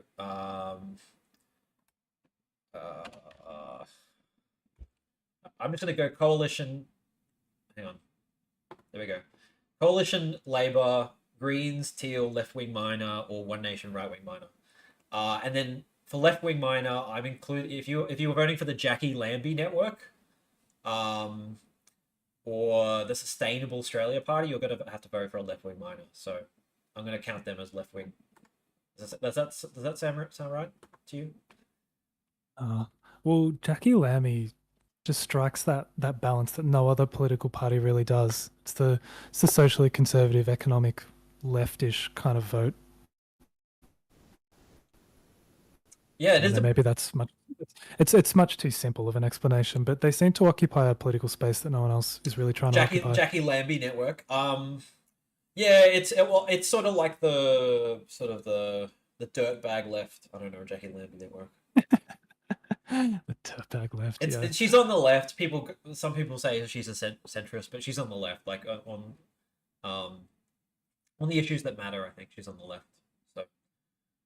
So yeah, I'm not surprised that we're getting these kind of results. Labor 48%, Greens, Teal, Left Wing Minor 41, One Nation, Right Wing Minor. I think if we polled your channel, I think probably you would get a bit more coalition or right wing minor support. Do you agree with that? Me on that? Just because I've been so blatantly biased towards the left in a lot of my videos, and I pissed off people. I mean, I don't try to cultivate it, but maybe. I think so. And then also you were way more bullish towards the coalition earlier in your earlier videos as well. So yeah, and that was when the channel was starting, so maybe people got the idea that that was my lane. Sustainable Australia policies capping the population to 30 million sounds like something. What is that their policy? I haven't heard that before. That they want to cap the population at 30 million. Are you bullshitting worst person you know, or is that actually their policy? Literally the Dick Smith policy, hey. Did Dick Smith want that as well? Because I know I think he was part of that party, wasn't he, or something? I doubt it. He'd be. I don't. Someone wanted it. One of those big retail people. Yeah. It's Stardust goes. I think it's the Anglo factor. It's a dog whistle. Yeah. One video in Britain, and I'm calling myself Anglo elections. Yeah, I will fix that eventually. Yeah. If you don't make a Canada video, I'll make one. So you better do that early next week. Yeah. Yep. Because I have made videos that are not in Australia before. I mean, it's only a couple, but I have done a couple. So. Yeah. All right. So we've got half of the people watching are Labor voters. Basically, we've got 117 votes. Well, half the people voting are Labor, and then we got 40% Greens, Teal, Left Wing. So yeah, absolutely skews left. So I think there is probably a bit of a left bias. So what I think I want to do, I'm just going to leave this going for a little bit longer, but I just want to pick a seat which I think is almost certainly going to go to the coalition. Well, not almost certainly, but it's definitely leaning towards the coalition, and then we'll see what kind of thoughts the people in the channel have. Whereas Gordon Reid is so popular, I have seen none of him for 3 years. So Gordon Reid, I'm actually a distant relative of his. So my grandmother's cousin she actually died earlier this year. I don't think I've ever met her, but she was a friend of my grandma, obviously because it was her cousin. He is the great grandson of her. So I'm a distant relative of Gordon Reid, and according to from what my grandma has heard, he doesn't really want to be a parliamentarian. He'd rather go back to being like a GP or a doctor or whatever he was before. So he would be happy if he lost his seat. That's what I've heard. So if he's not campaigning that hard, then I'm not that surprised. But yeah, he is a more popular member. My understanding is that he really champions the issues of the local seat and goes through all the channels to try and like really make change within the party and influence policy based on what his constituents are telling him. Just a really good example of a local member is Right. what I've been told. Yeah. Okay. So I feel very honored to be a distant relative of him because I would like to be like that if I was a politician. But I probably wouldn't be a Labour hack. So that's where we would differ. Yeah. So we're giving Braddon to the coalition. Yeah. Oh yeah. Sorry. Okay. Got a bit carried away, but yeah, 10% of my viewers apparently are sort of on the right, and the rest are on the left, which I'm not incredibly surprised about. But it would be nice if there was a bit more bias. But yeah, I think the margin here is going to be really small after the election. I think it's going to be like 52-48 or something. I think there's going to be a big swing. And then Lions, what are you thinking now? It's a seat that is trending to the coalition, and generic candidates up against each other. I think the coalition wins by 1 or 2% on in the current state of the race. But Rebecca White, it's a question of generally the strength of the candidate would shift it maybe 2% at most. But I feel like in a seat like this, she could swing it more like 3 or 4% because the Liberal doesn't seem strong. She is strong. I don't know how popular she is, but she is at least a strong candidate, and she's, she plays the game. She knows what she's doing. There is some state drag as well. The Libs being in power, and you would think so, but then maybe her being in charge of the Labor Party and never being able to win an election is a drag on her as well. I don't know. Yeah, maybe. I think the Labor Party are going to win this one. At this stage, I think they have their nose in front. Mm-hmm. And then down in Franklin, really weird sort of situation going on here with the salmon and stuff like that. I don't think the MRP would be picking that kind of stuff up. Either of the MRPs. And then there was that poll the other day where the Independent was on 13%, and Kevin Bonham suggested that she might win. It's a he. Sorry, he might win. Peter George. That's right.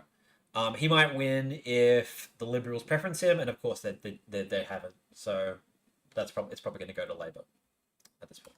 If Kevin I think if I have this, like I was just thinking of this scenario before I heard the news about the Liberal how to vote card, where there's this amazing scenario where the Labor get completely kicked off the island. Liberals win the 3 northern seats, and then the 2 southern ones go independent, but I think that's well and truly off the cards now. So, who will win Braddon? Coalition. This is a bit of a test because I think obviously the coalition are head in Braddon, but it could still go either way. So let's see what the chat thinks. And vote earnestly. Don't just vote to just sort of like, I don't know. Oh, okay. We are actually seeing the coalition ahead in this one. So my chat is able to contain a little bit of its bias, at least a bit, it seems. The salmon industry is one of the biggest here, especially due south. So yeah, I mean, I would assume there would be a handful of voters who would be like, actually appreciative of the Labor Party standing by the salmon farming industry. It wouldn't just be all people angry about it. Macquarie Harbour, though, that's in the north, isn't it? Of Tasmania, right? Let's have a look. Yeah, you Google it. I should know this. I should have looked this up, but I don't know. Okay, so I'm glad that my chat is able to contain its bias a little bit. Like it's in Western Tasmania. Yeah, this is out near Strand, of course. I've been there. So is it in Braddon? It's in Braddon, right? It's in Braddon, yeah. Yeah. Okay. Yep. Thank you, people, West Coast. Now I know. Why don't people like salmon? I only like salmon on sushi. I don't really like sort of salmon on its own. So I'm one of those people. And then Hobart was a bit, yeah. It's like the safest independent seat in the country. Pretty much. Cringe. Will this be if Andrew Wilkie leaves, if he leaves, will this be a possible Greens pickup? You think Hobart? Yeah, I've heard people mention that before. But I don't know. Is it a real sort of, because the Tasmanian Greens are a sort of slightly different outfit to the rest of like the national Greens. It's more got like a conservation focus. It's a little bit old school. I don't know if that's a huge thing in central Hobart. I would assume it would be, but yeah, I don't know. Yeah. All right. So SA. All right. So I'm just gonna, yeah. So Macon, Spence. I think the One Nation vote will be up in some of these seats, but you know that's the only really interesting thing about them, in my opinion. Do you have anything interesting to say about these seats? Well, just that there was a time where I thought some of them would become really close marginals, and Labor was going to be facing this awful map in 2028 where they'd be defending like 20 seats under 5%, but it's probably not going to happen now. Yeah. I mean, there'll be a swing in all of these seats. There'll be a swing against Labor. Yeah. I mean, Adelaide, more than anywhere else in the country, has had huge hikes in their rents and also their house prices. Like Spence is. I saw this sort of chart or something, and Spence, the house prices since 2019 or 2020, I'm not sure which year it was, have literally doubled in Spence. It's the highest in the country. So there would be some people who would be very happy about that, obviously, but there'd be a lot of people who are very pissed about that, obviously, as well, because the rent has also just gone up so much in that same period. I think it's probably doubled as well. So, and then obviously there'd be, people would be blaming immigrants for that as well. So, I'm very interested to see what's going to happen in a seat like Spence. It's also a very like low socioeconomic seat. Yeah, it's going to stay with Labor, but yeah, it will definitely they'll get a haircut in a lot of these seats. It was on my radar. Like I thought it was going to end up something like it's sort of, to me it's kind of like Scullin in Victoria. Maybe it's probably way more white than Scullin, but one of those sort of safe Labors that they might have gotten a pretty big haircut in. Yeah. Right. So yeah. So Boothby at this point, yeah, there's no sort of doubt that that's going to stay with Labor. I think Nicole Flynn is a little bit, I don't think Not she's the right fit. no, and she's been a bit, and then as for Sturt, I was sort of acting very smug, when you were suggesting it was going to go to the coalition, and I think that YouGov came out and it was not suggesting that, or something else came out or something like that. I was thinking like, yep, my prediction is right to not give this to Labor. Yeah, I felt so smart, like giving it to. I felt so edgy. I'm like, yeah, I've given it to Labor. Well, you might be right. Cocked it up. You might be right. Maybe. You might be right. Maybe, but listen, all this stuff came out that just made it look like, oh, no one expects it now. yeah, But it never made sense to me. I really Yeah. feel like this is one of the seats that's trending hardest towards Labor over the last kind of 2 or 3 cycles. and at this point, I think you're probably right. Like it is going to be close. It's another line ball seat, absolutely. But I think you're probably going to be right. So I'm actually Yeah. going to give this to Labor as well. Yeah. The only problem is that there's no like cohesive strategy as to who's winning this seat. I feel like the Teal, the Greens, and Labor are all campaigning and throwing a lot of resources at it, and it might result in slightly less than ideal preference discipline, Right. and like sort of low primary votes for each of those 3 candidates. Like none of them are going to crack 30, and then the Liberals going to end up on 43 and somehow scrape home, something like that. So, Spence, going to stay with Labor. I know you were sort of looking at that for a while, but things have sort of changed. It was always going to stay Labor though. Yeah, well, Let's be that's right. honest. That's right. Yeah, I know. But it's gonna have a swing against Labor there, but it's still going to be not close. And it's this is Canning. Why am I giving this Labor? I mean, wasn't there some? This is Andrew's Hasty seat, right? Or is that Forest? Well, I think you're a bit behind. Like the screen's a bit behind. But did you just fill in Northern Perth? Isn't that Pierce? Yeah, I know, but Oh no. I've gone down to Oh, okay. Canning, right? It's Andrew Hasty seat, right?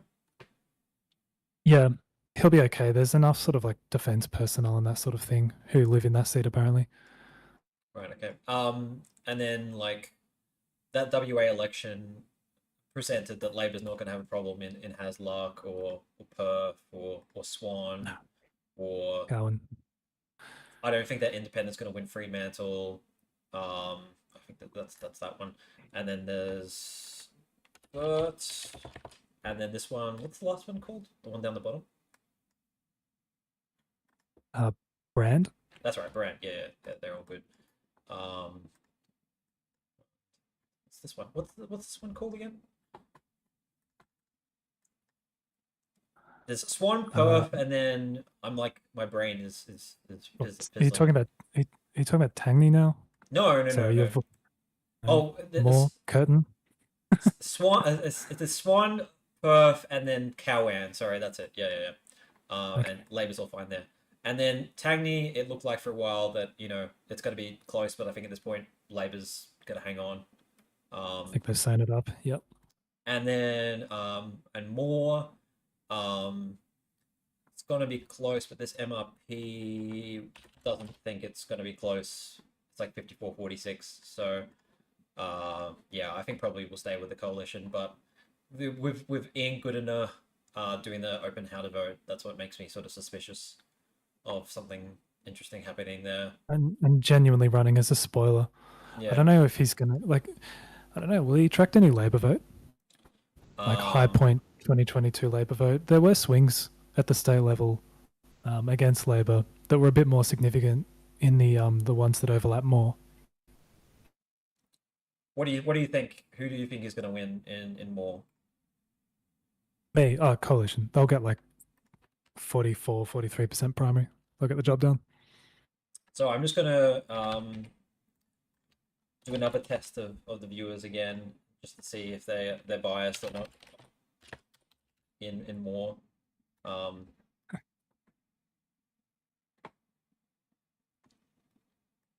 Whilst we wait for the results there, Cowan is not pronounced like that.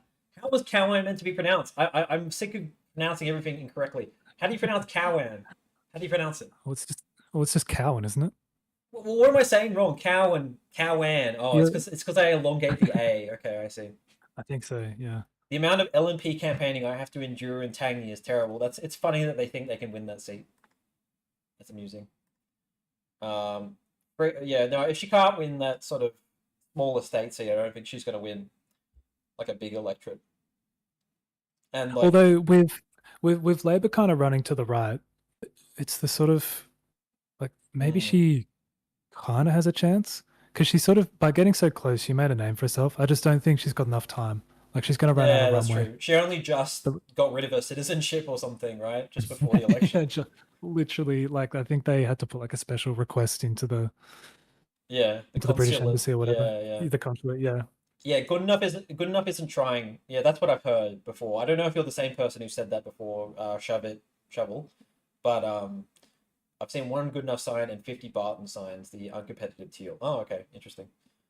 It's a good thing I put. The other teal. There's a teal in more. Okay. Yeah. Cowan sounding. Cowan. Moderate Labour is how they win elections. I just think that the Labour brand is popular enough that like even if they're too sort of boring centrist, that they still might be able to appeal to people in Fremantle. Yeah, we'll get to Bullwinkle in a second. I'm sure Max has stuff to say about Bullwinkle. So yeah, Libs will win more, and then oh yeah, we got to talk about Curtin first though. So Mr. Anglo Election Insights, Mr. Max, are you finally ready today to concede that Kay Cheney will win Curtin? I think if the polling trend stabilizes at Labor sort of between 52 and 53 2 pp, it's pretty hard to make the case for the Liberals in Curtin. It's yeah, I think it's over. But if the Liberals get it back to a 50-50 race nationally, I think they could get that 2 or 3% primary bump that they need to win the seat. And I always thought that's what they were going to do, but I think you're right. I just can't see it at the moment. How about that freshwater strategy poll? That put them on 50-50. It did, and we didn't quite get to talk about that because is that just Freshwater being able internal pollsters, just shining their shoes a bit, or is that because the field work, like their field work for that poll has no crossover with any other poll that has been reported in the last 2 weeks? So is there something to it, or is it just Freshwater? I kind of think it's just Freshwater. Yeah, that's sort of. I guess that is a question. That's why we sort of have to wait until next week before we get like a definitive answer. So, yeah. Did news? They got out to 52-48 coalition like a couple months ago. Did Newspoll ever get that far out? You'll have to check. Or did they talk? Please, I was going to say they might have. Check on my behalf. Okay. And look at this. Look at this chat, thinking that only 53% of people think that the coalition are going to win more, and 18% think the independent's going to win. That is a surprise to me. In Curtin and Southern Moor, the leafy of Perth suburbs, people just really aren't feeling the same economic hardship like they are on the East Coast. I can't really imagine much swing other way. Yeah, that's what I imagine as well. It's pretty. The economy's pretty prosperous in WA, and the state government has been giving lots of goodies as far as I've heard. So, hello. Right, but then hello for Digest Media, by the way. I've seen a couple of your videos. Hey. Yeah, I've seen a couple of his videos too. Thanks for dropping in. Welcome to the chat. Yeah. I was going to say something, but the thought left me. Fresh water is dog water, says Jake Willer. People hate that Basil as well. I don't think Basil is going to get very far, in my opinion. Yeah, no. Oh, I was just going to say something about the only thing with like the more affluent people, like cost of living not being an issue to them. Well, Labor's pitched a lot of their campaign on cost of living measures, if you know what I mean. So like, is that suddenly starting to work a little bit against Labor, because a lot of their policy platform is about, all that extra funding for healthcare and, like childcare access and HECS debt, all these things that probably don't do much for affluent people, and then tax cuts that are more geared towards the working class and lower income earners. Do they sort of see all this and go, yeah, I still like it? Or are they starting to kind of look the other way?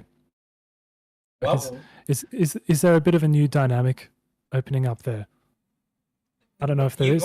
Are you thinking affluent people are going to return back to the Liberal Party because Labor's done too many sort of cost of living stuff? They might just turn around and go, wait a minute, like, but it might become a little bit more of an old-fashioned Liberal versus Labor kind of contest, where the rich people are sort of a bit more like, actually, I don't really want a Labor government that's going to come for all my stuff. Like, I just wonder if it's going to head a bit back in that direction. I don't know if it will. I just wonder if it could. I think affluent people have been turned off too much by sort of a lot of Dutton's sort of stances on things, that even if they think that those cost of living measures aren't going to help them, they'll still sort of support Labor because they think they've like managed the economy reasonably well, stuff like that. Yeah, maybe, but like there is stuff, the super as well. That could be a little sleeper issue. The what is it? The tax on the 3 million balances. Oh, well, have the coalition, like, I mean, I don't as a lefty, I don't like that policy either, but have the coalition really like prosecuted that very much that policy? Like, I haven't heard about that much on the campaign. Maybe not, but they do oppose it. Yeah, well, so yeah, and remember in Redbridge, the inner city coalition vote was holding up, and that's where a lot of the more affluent, typical, like old-fashioned coalition voter lives, which might be a sampling error, but it might not. I agree that the batteries are going to lots of people will actually like that as well. Some affluent people, because they like Yeah, that's a very it's a, middle class policy, isn't it? it's like a status thing. Like, oh, look at me, I have a battery. I have a battery. I own a battery. Aren't I good for the environment? So, I feel like electric cars used to be that, and then oh, and people bought Elon Teslas, and Elon now Musk has ruined it. Yeah. Well, they'll come back. They'll come back, in my opinion. Like, I'm sure my lithium stocks will come back. I'm praying. I'm praying. Um. I thought about it, but I never hit the button. So forest. Okay. There has been some Teal. bullish polling for the The te- teal, but then Excuse me. Yep. the latest one I saw, I think the primary was like 34 coalition, Hmm. and the independent was 20, and then there was a massive undecided component, and they had it like 50-50. What is forest anyway? Like, can you give me like a seat that's sort of equivalent to in like another state? No. Because I've just like Uh, I just don't know anything about this area, and I just assumed it was just like conservative regional people, like no, it's but it includes like Margaret River and um like I guess the tourist economy would be a part of it. Some of it, it's probably not commutable to Perth, the northern part of it necessarily. Again, like WA is not my strong point. so is it sort of like a Cowper? Is it well, no, it wouldn't be because it doesn't Mm, have like provincial sort of cities or towns. no, and there's not. I don't know if like agriculture is a huge part of Okay. forest Yeah. necessarily. Yeah. Okay. Well, yeah, I think it's another one of those seats where it's going to be like 55-45 to the Libs. So, yeah. Macquarie, if it had an ocean, I feel Macquarie. like it's more conservative than that. Yeah, me too. I agree. Yeah. I think it's like the south coast of New South Wales, but maybe a bit more conservative. Maybe that's what Mm. we'll call it. Yeah, I was gonna say like Eden Monaro, like that kind of area, but not as many Without public servants. Yeah. without the public servants, that's Yeah. it. I think that's what we're gonna have to call it. Okay. All right. So Durack and O'Connor. Was it you guys? Apparently, No, it wasn't. Apparently Durack has a really strong Nationals candidate. Really? Oh, well, actually, no. I think I have heard about that. So, actually, if the AEF guy is watching, I just want to mention something. Why do you have no nationals in Bullwinkle? What's going on here? You can't even see it on here.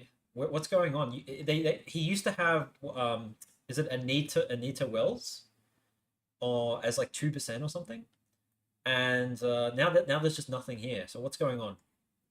Oh, the Nats Bullwinkle candidate, Yeah, Mia yeah. Davies. Oh, Mia Davis. Sorry, who's Anita Wells? Who's Anita Wells? Anita, Anika Wells. isn't that like the Labor Lily member? Just like Oh, the aged care minister or something? I don't know. Okay, it's getting really late. I don't know how I'm getting that mixed up. Anyway, yeah. So he's got Durag Nats here as a 12.4% chance to win. Um, but yeah, there's no Bullwinkle, so it's a bit odd. I don't know what's going on there. Um, Liberal retain for me. yeah, I mean both of them will be Liberal retains. Yeah, so um, yeah, so yeah, Bullwinkle. A lot of people have a lot to say about this seat. It is the brand new seat. What did the chat think? Labor, they think 58% Labor. Do you think this has moved over to Labor in the next couple of weeks, or do you think that like if there is a bit of a swing back to the coalition, they can pick this one up? We know that there's a swing to the coalition by the state results. So Yeah. the Labor brand has suffered at least somewhat, and there's no incumbent to defend it and give them the incumbency advantage. Really, Yeah. this to me, it's like it's in the same category as Aston, almost like really, really difficult to defend. Right. Okay. Should be a pretty easy coalition pickup. Yeah. But Yeah. And then there's also there's the sheep thing, live exports. I know that's like a state issue though, isn't it? Like with the WA Nats, but WA Labor Party, right? They did that. What issue was that? Sorry. The sheep live export ban. No, I think that's a federal issue. Oh, Isn't it is a federal. Okay, all right. Well, then and that's why we're all saying like, oh, is it going to impact the state election? Because it was a federal issue. Oh, I see. Okay, okay. Well, yeah. I'm pretty sure that's like the sort of the wild card of Perth is because those campaigners are trying to kind of infiltrate the metropolitan area, and whether or not that actually has any kind of impact. Like those people are campaigning in like Tangney. Right, right. Fair enough. Yeah, yeah. All right. I'm gonna agree with you. And do you think the Nat has any chance? Oh, 100%. Apparently she's trying to sort of position herself as a third party alternative Yeah, rather yeah. than just a different flavor of coalition. But I heard they were disappointed on the state result. That's what I heard in that area. They were, yeah. Yeah, but it's But she I has a think much higher profile than any of those states. I was gonna say, I feel like she's running as a quasi independent, Mm. almost, by the sounds of it. Yeah, I think I gave this to the Libs last prediction video, but if the Libs keep on sort of falling, then that's when I'm thinking maybe the Nats will pick it up. And I think what do you think? What do you think is like sort of the percentage chance for everything at the moment? That's probably 15% Labor, maybe 20-25% Liberals, 60-65%. All right, okay. It's about where I am. All right, yeah. I mean, it'd be kind of fun if the Nats pick it up because when's the last time? It's like Tony Crook. That would be fun. Tony Crook had O'Connor or something like 10 years ago or something. Is that the last time Nats had a seat? In the. Am I right? Is that right? I don't know. Okay, all right. I've missed out on these SA seats. But yeah, I mean that's pretty straightforward of what the result is going to be. Oh, Graham Barker. Yeah. Liberal retain. Easy. Yeah. Yep. All right. I think we're finally onto the last state, Victoria. AE forecasts. Oh, state. You got Mayo for Sharky. Yeah, cool. Yeah, yeah. I'm sorry, not AE forecast. You're AEI's home state. And I'm just gonna like let you talk because I'm getting like really tired, and so I'm just gonna go seat by seat and I'll let you talk because you sound a lot more awake than me. So let's start with the East Coast. So Gippsland. Okay. Yep, Darren Chester, popular member. He'll almost poll a majority, I think. Easy Nats retain. Mm-hmm. All right, and then we've got over here is this Monash, right? That's a very interesting race. Genuine 4-horse race, probably the only one of its kind. A little bit like Calais in that a lot of it depends on how much Liberal primary Russell Broadbent can peel off as the incumbent independent. But he might not get very good preference flow from the sort of left bloc to the point where he might actually be liable to getting kicked out of the count by Deb Leonard, and then his preferences will most likely distribute to the Liberals. Yep. The only wild card here is that Russell Broadbent, he really sort of straddles the political divide a little bit in that, like either side of the centre right, if you know what I mean, he can win over very sort of moderate centrist voters who maybe don't want to vote for Deb Leonard because of his previous stance on stuff like refugees and, being a sort of Bridget Archer-like sort of firebrand moderate. But at the same time, the COVID stuff really endeared him to the right-wing minor party sort of crowd. Yeah. Like I know the Libertarian Party is actually giving him soft support, and they're not running a candidate as a result.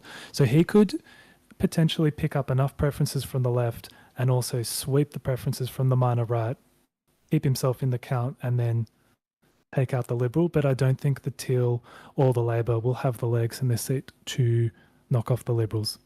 Mm-hmm. Yeah. Yeah. This is, I think, sort of similar to Claire, where I was a bit apprehensive about this seat. There was something on the poll bludger a couple of weeks ago which said something to the effect of like internal polls by the Liberals make them think that Russell Broadbent has the seat. And yeah, they might be overestimating his preference flow. That's all. Right. Okay. I think I think there's enough of sort of like dislike for Peter Dutton, like literally, like anyone else but the coalition, that those Labor voters and independent voters, even if they disagree with some of Russell Broadbent's sort of more what's the word, eccentric points of view, they'll still want him in rather than the coalition. So yeah, I'm gonna actually give this to Russell Broadbent. Indi. I was traveling through a couple of weeks ago and I wasn't expecting to see much of a campaign, but the Liberals are actually putting up a decent fight. From what I understand, this is a bit of a this is like base zero for the renewable energy transition. There's solar panels and wind turbines everywhere here, and I think it's causing some local angst. But then, regional roads, always an issue in Victoria. The state of them is just terrible, and like mobile black spots and that sort of thing. So I could sort of see it swinging either way based on some of those issues, but I think the margin is big enough for Helen Haynes to be safe. But at the same time, I'm not totally discounting the Liberals.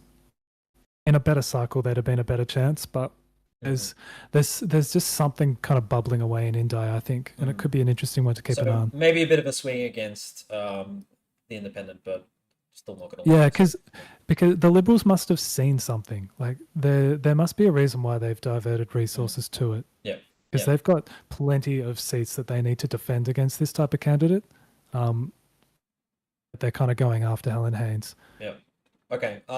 Nobody's running in Nichols really that could compete with the local member. So safe Nats, and the Nats in Victoria have, I don't know what they did, but they've like rescued their brand from where it was in 2018, and they're actually quite strong now. There's also like, can you see this face in Nichols? This nose and then this mouth. Can you see that? Looking to the right. Like on the left sort of margin of the seat, or the west margin of the seat, there's like a face in it. I'm just noticed that now. A face that. Yeah, it's getting that late at night that I'm noticing this. With like a sort of peak cap or something. Yeah, and a big chin. Yeah. All right. So, Mali, is anything happening here? I don't think so, right? Nothing's happening there. Anne Webster's super popular because this is another seat where there's just like they're trying to put these big transmission lines and that sort of thing in, and the farmers are just ropeable about it. Yeah, that's you've convinced me. Bendigo. So there's been a little bit of redistribution. Are they mad about transmission lines as well, a little bit or something? I don't think it's in the path of one. Okay. The thing with Bendigo is that the city itself is like the other regional centres in Victoria. It's got a lot of public servants and that sort of thing. Although, from what I understand, Bendigo is a little bit more working class. The northern regional part of the electorate is quite friendly to the Nats since the redistribution. That's why they're running. But the southern part, towns like Castlemaine and Kyneton, very lefty, very sort of like the whole Macedon Ranges part of this seat, very hipster lefty, and that's keeping it safe Labor for the moment. I'm gonna ask the chat about Casey. We'll get to that one. Yeah, so pretty safe Labor hold, but interesting to see what the Nats poll in Bendigo. Who makes the count? That'd be a good little I agree with that. So Labor, and then Ballarat. Safe Labor. Yeah, nothing really to say. Yeah, the free money on the betting websites if you want it. By the way, if you put on money for Labor there.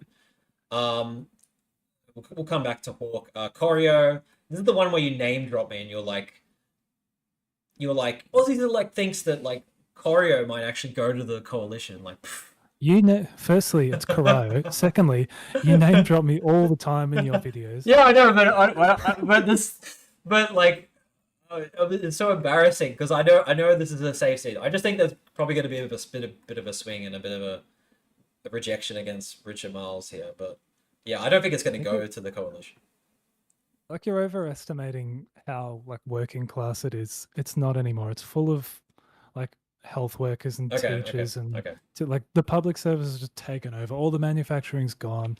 It's all the people priced out of Melbourne who like the millennials who can afford 600k Geelong but not 1.6k in Heidelberg or whatever. Yeah, well, the Red Bridge seems to agree with you, and this one, obviously is usually pretty bullish for the coalition in outer, you know, um, outer metro areas. So It's not an out. It no, doesn't you're right. It's function Ballarat. like It's an Ballarat. outer You're right. seat. Not Ballarat. Geelong. Geelong. It's Geelong. You're right. Okay. All right. Yeah. It's a provincial city. It's a provincial city, and everyone's saying that this is not like going to swing.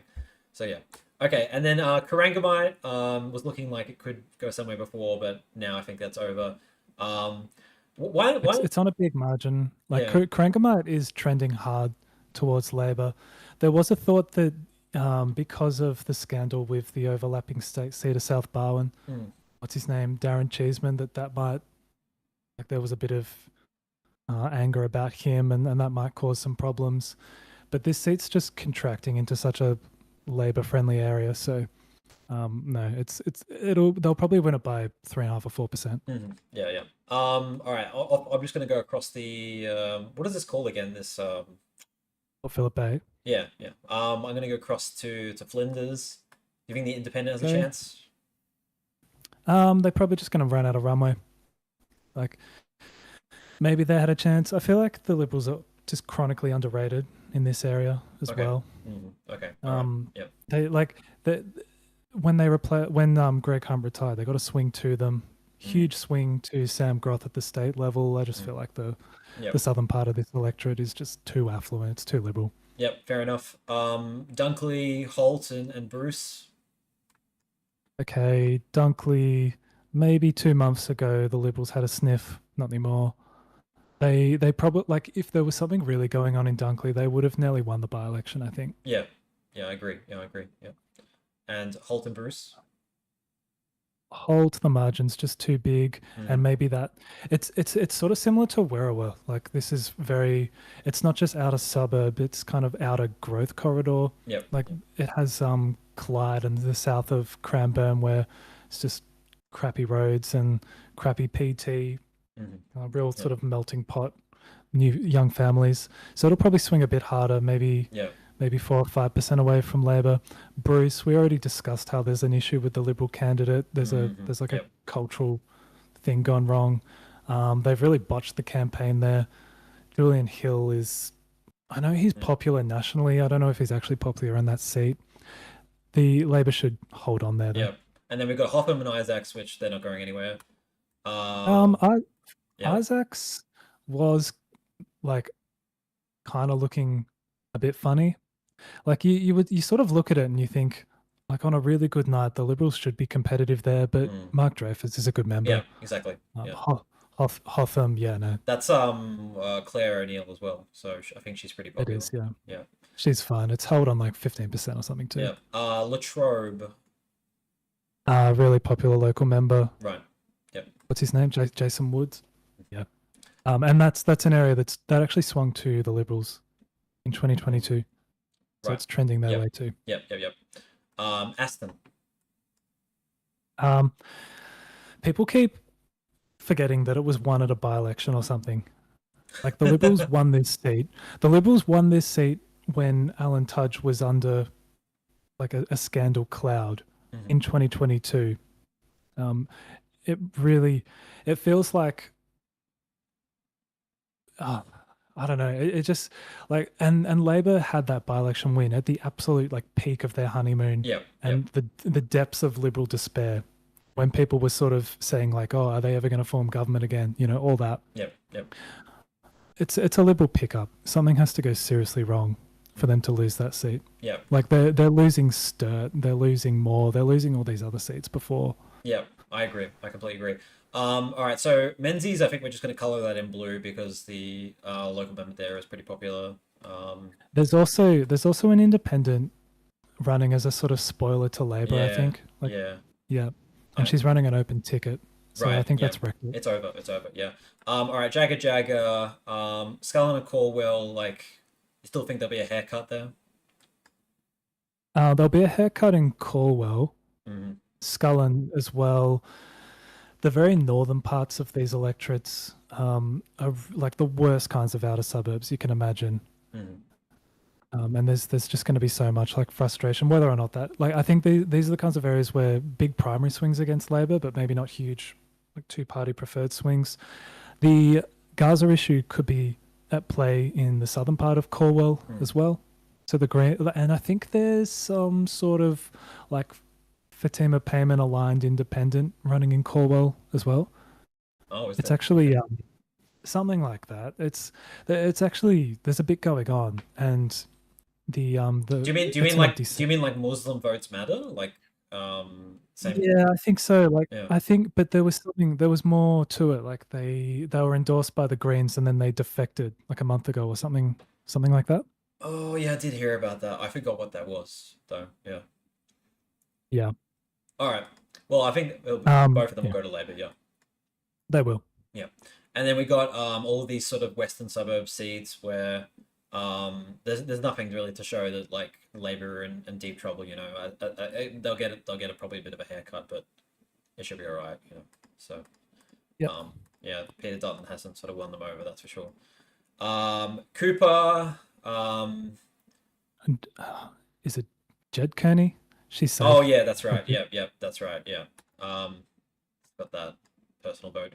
And then we've got Kooyong and Goldstein. Kooyong, I think, who's put their foot in it more, in your opinion?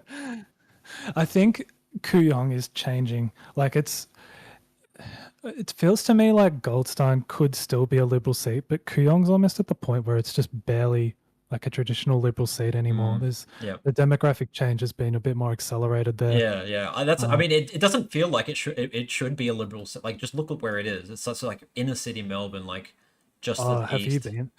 Have you been there though? Like you Well, drive I've heard down about Toorak Toorak. I've Road, heard about Toorak. Yeah, I've heard about this mysterious it's place called it's Toorak. McMansions. You Okay. know, like the it's sort of like North Shore, I Right. guess, of Right. Sydney. It's yeah, quite exclusive. But like there's a lot of towers going up. There's a lot of development happening, a lot of infill. It's not what it was Okay. um, Yep. 30 years ago, and I think Frydenberg was probably keeping it slightly safer than it Yeah. otherwise might have been. Yeah. That makes sense. That makes sense. Yep. And then Goldstein. What do you think about that one? Yeah, well, like I say, like naturally more of a Liberal seat, but Zoe Daniels probably done Yep. enough to hang on to it. McNamara. Well, with the Labor open ticket, I don't think the Greens have enough legs to get up. I think there will Yep. be a swing to the Liberals on two-party preferred, but Labor will easily hold on. Yep. I agree with that. And Melbourne, yeah, Adam Bandt will be safe. Yep. Yeah. Wills. What are we thinking for Wills now? You were giving this A little, the Greens at one point. But... yeah, and I think Wills might. It's tricky. I think it sort of exists in its own little universe in a way where some of the issues that are like the way that the national conversation has moved on from Israel Gaza just hasn't. I don't think that's really happened in the minds of a lot of voters in Wills. Yep. I think the Greens still have a good shot, but well, it just feels to me in this election like Labor's left flank is secure, and what they've been able to achieve by occupying that sort of the working class centre. I think with like the more European migrants that live in the like the northern part of Wills, they should be able to hang on to enough of them. The Liberals were probably going to have to preference the Greens or something for them to win the seat, and that ain't going to happen. Yeah, I think at this point you're right. Things have sort of moved back in Labor's favour in the last couple of weeks. Albanese has gained a lot on his personal approvals, so I think it's gonna be close. But I think at this point, yeah, I think it's probably best. I think it makes sense to give it to Labor. This is interesting. This commenter here, Best for Bond, saying Ratnam has cut her ad spend, and it's gone up hugely in Queensland. So it sounds like the Greens are in sandbagging mode. Okay, all right, fair enough. And then we've got Chisholm. What do you think at this point in time? I mean, we still got to remember that we're in Victoria. Yeah. Jacinta Allen's not getting any more popular. SRL has like a particular effect in this seat, and I kind of wonder if, like, for a long time, I was pretty much automatically giving it to the Liberals, but given that SRL sort of runs right through it and really benefits Chisholm, Dutton's already pretty much pulled the plug on federal funding for it, and he's not making the ground that he might need to with Chinese Australians. That puts it right back in play. Yeah. But at the same time, Katie Allen's a pretty strong candidate, and she might be able to win back some of the old part of Higgins. Like, she might do quite well there. But then at the same time, there's a problem because they originally endorsed that great guy. Okay. And I think some of the local branch is still a little bit like bent out of shape over that, how she was installed. So there's like a few competing factors. And at the moment, I'm thinking it's pretty much line ball. But I would, just because of the state mood, I'm probably like, the Labor still sound pretty nervous about Victoria. So I'm just tipping that one slightly in the Liberals' favour at the moment. Yeah. Half a point. I think it's going to be really, really close. Yeah. We'll have to see how the polls go in the next couple of weeks. I think this MRP is really out of date when gauging Chisholm. I think it's one of the ones that's absolutely moved more towards Labor's favour in literally only the last couple of weeks. So I think the Labor Party will win that. Okay. Yeah. And then Deakin, Michael Sukkar, is he in trouble? What do we think? I feel like you need to talk about this one. You're All right. Okay. you're so personally invested in it. Michael Sukkar is the slimiest member of the Liberal Party, and out of anybody in the Parliament, I dislike him the most. He is the architect of Home Builder, the scheme which I think is responsible for at least like a decent portion of the land price increase in 2020 to 2021.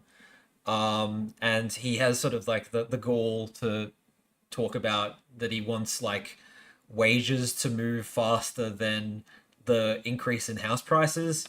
He's just a completely insincere individual, and I hope the Labour Party like tries their hardest to unseat him. Unfortunately, I think he's just too he's going to run his mouth enough that he'll keep the seat, and the Liberals will put in enough money to keep him, especially if the Labour Party is aiming to sandbag in Chisholm. So yeah, unfortunately I think he's going to win the seat again, but yeah, he probably can't be a possible like Liberal leader because his margin is going to be just too small. So he doesn't have a great deal of personal appeal too. I think the Liberal brand in this part of Melbourne bottomed out around the time of the last election, and since then they've probably made up some ground. There was a state poll voting intention for from Redbridge, and they had the eastern suburbs of Melbourne like voting for Liberal by like a 51% majority. So that's state, but yeah. I think there's definitely been some sort of a recovery in the Liberal brand, and although that's sliding, going by the national polls in the last month, I think it's still strong enough to for him to keep that seat. Yeah, I mean, maybe by 2 or 3%. I think it's gonna be super close. I think he's gonna win it like by under like 0.5%. It's gonna be that close. Yeah. Again, well, okay. Right. So I haven't actually looked at the results. So 52% believe that the coalition will win. Casey, do you agree? The coalition will win, Casey. It's a bit like Menzies. The local member has been really good. He's like the Liberals' version of Gordon Reid. Really active in the community, striking a good sort of balance. This seat has like a few different distinct areas, and the problem for the Teal is that she can't. I don't think she has appeal across all of them. Like I don't think like the sort of Lilydale outer suburban part of this electorate really lends itself to a Teal, but she's going to do well sort of in the Dandenong Ranges, maybe in the Yarra Valley areas. Mm-hmm. I just think Aaron Violi is too strong. Personal appeal does do that. McEwen, what do we think? Super interesting. You know how I Yeah. was saying those trash outer suburbs in the northern part of Corwell and Scullen?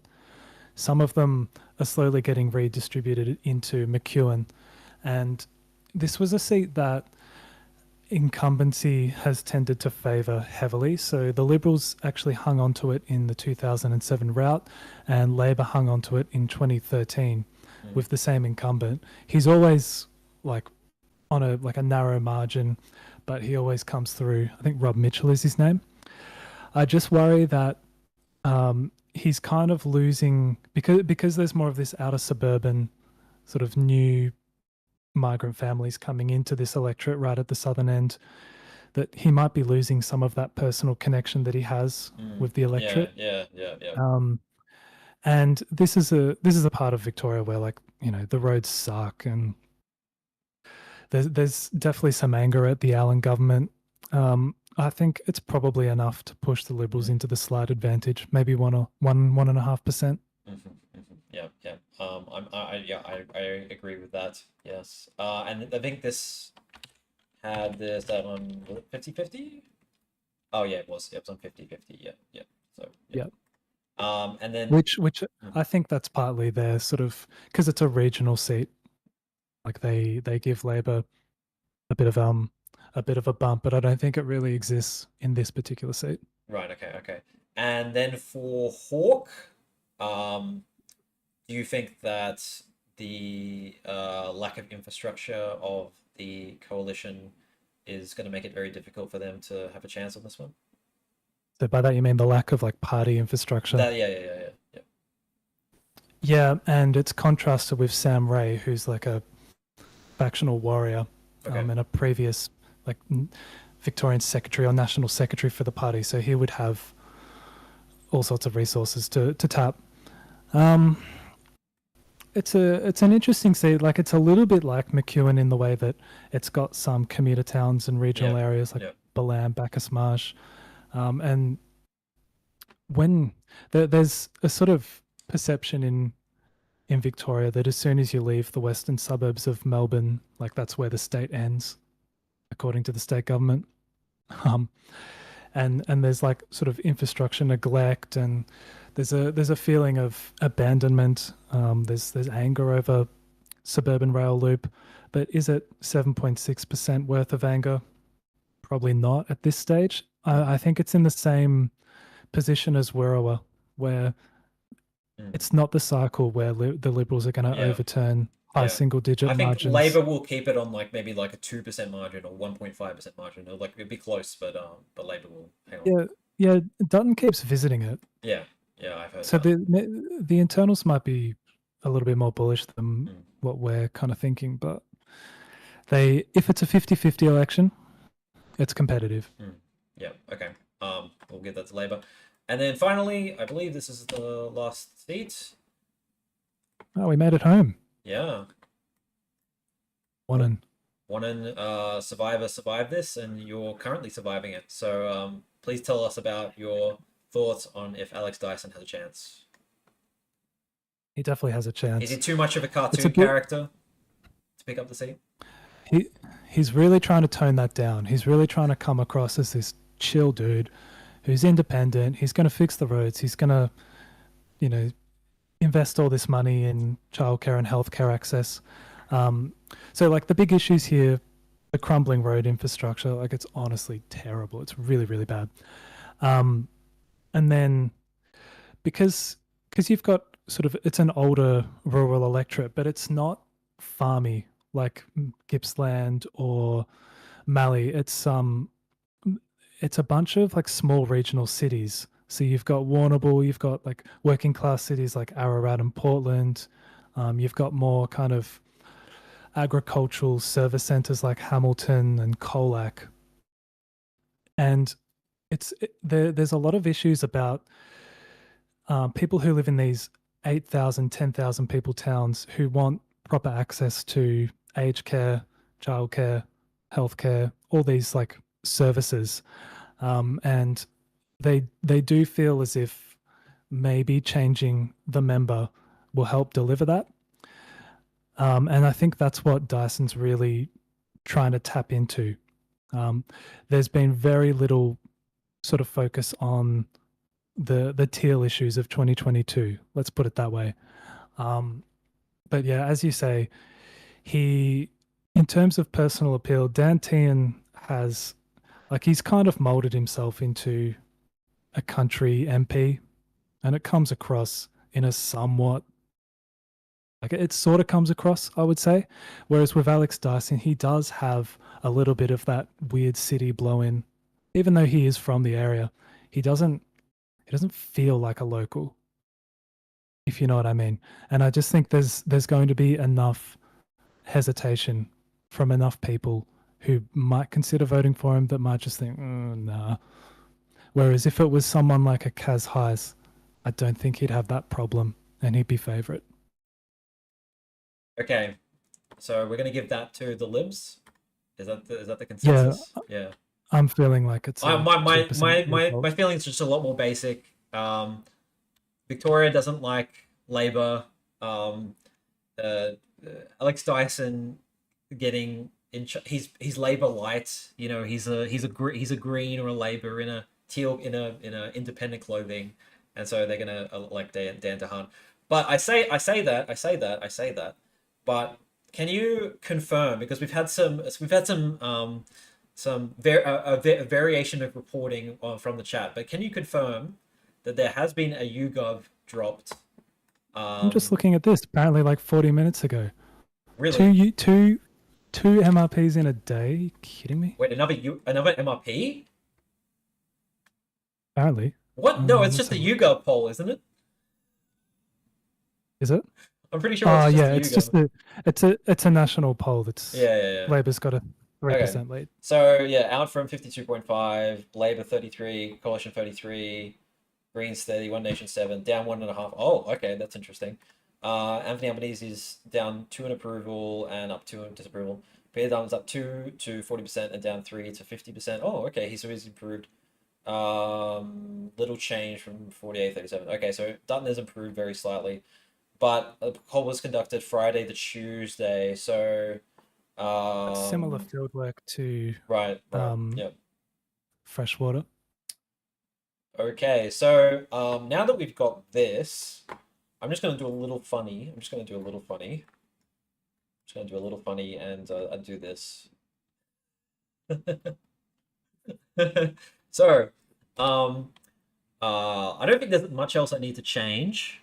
I think this is good. I think this is sort of my prediction for now. Leichhardt is sort of on a knife edge, I think. Yeah, Patterson, McEwen, are all pretty sort of Bullwinkle as well. All sort of on the edge. But generally, I think this is like a pretty reasonable prediction at the moment. I still think the polls are going to narrow. I still think there's time for the narrow, but there isn't much time, of course. We got the weekend, we got Easter, and then we will get some more polls. And then, do you think the polls are going to narrow? What's your opinion? My assumption is in the last in the last week in particular, it'll get back to more of a 51.5 sort of thing. Yeah, I'm gonna that would be a narrowing, I suppose. Oh dear, what have I done? Have I closed something on the stream? Oh, it's because I was just opening something else. So, sorry. All right, I'm just loading up the Senate now. We'll just quickly. Oh no, I forgot we were doing the Senate. No. We'll make it really, really quick. All right. Actually, I might not even have the program on this computer to do it anyway. So poll for why not? All right, fine. I'll do a poll for why not, and then we'll briefly talk about the Senate, and then we'll finish because we've been going for like 3 hours. Good morning, everyone. 4 hours actually. Wait, and also no, 3 hours, right? I'm pretty sure. It's midnight. We started at 8. Oh, we did start at 8. Oh God, it has been 4 hours. Oh my God, what the hell? I told my wife it can't be longer than 2 hours. Can't be. Yeah, I thought it was going to be 2 hours too. And then okay, so what's the poll? It's for one on. All right, I'll just. Okay, yeah. Pronounce Wannon without the A. Oh, Wunnen? So it's Wunnen? Wannon. Wannon. That okay, Wunnen. Okay, all right, okay, all right, okay, all right. So, um, there's not really that much to talk about with the Senate, and I'm not going to get the program up because I don't have it. So, yeah, good morning, everyone. I'm not going to have any more coffee. I've already had too much. I guess the real question is, how many seats do you think One Nation are going to win? Queensland, South Australia, and WA? then maybe New South Wales. Nah. No? Okay. And I'm 50-50 on New South Wales. Okay. That's about where I'm I'm at. also 50-50 on New South Wales.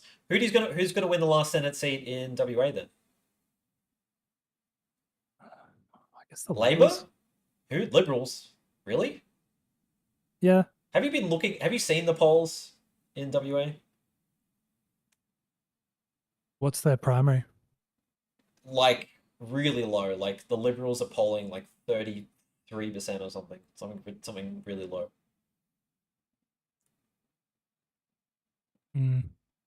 It doesn't feel like the right wing minors seem to poll well in WA, so I just assumed that. All right. Let's ask. Okay. Before the final question before we end the stream, right?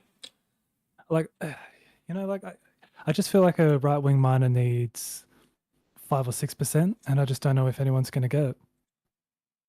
They'll get it. Anyway, I think One Nation will win WA. But anyway, the final seat in Victoria, the Liberals got first on the ballot. Apparently, they were first last time, right? Will the Liberals win 3 seats, or will some random minor party win the last seat? What do you think? There was so much focus on preference discipline between the right wing minor parties in 2022. Like it was a big deal. Yeah, that makes sense. You got to preference all these parties. Whereas The freedom now, parties. The freedom parties. the Yeah. freedom. Yeah, I know. It just made me want to kill myself. It was awful. The freedom parties. Yeah, like I think too much of it's going to leak out to the Liberals, and I think they'll have at least the same or a slightly stronger result on primary, so they should win 3. Yeah, I think it'll probably be 3, or if the coalition continues to decline, I think maybe legalize cannabis. Fiona Patton might have a chance there. What do you think? Do you think that's bullshit? Yeah, because like Labor and the Greens have 3 seats under lock. Like there's no way.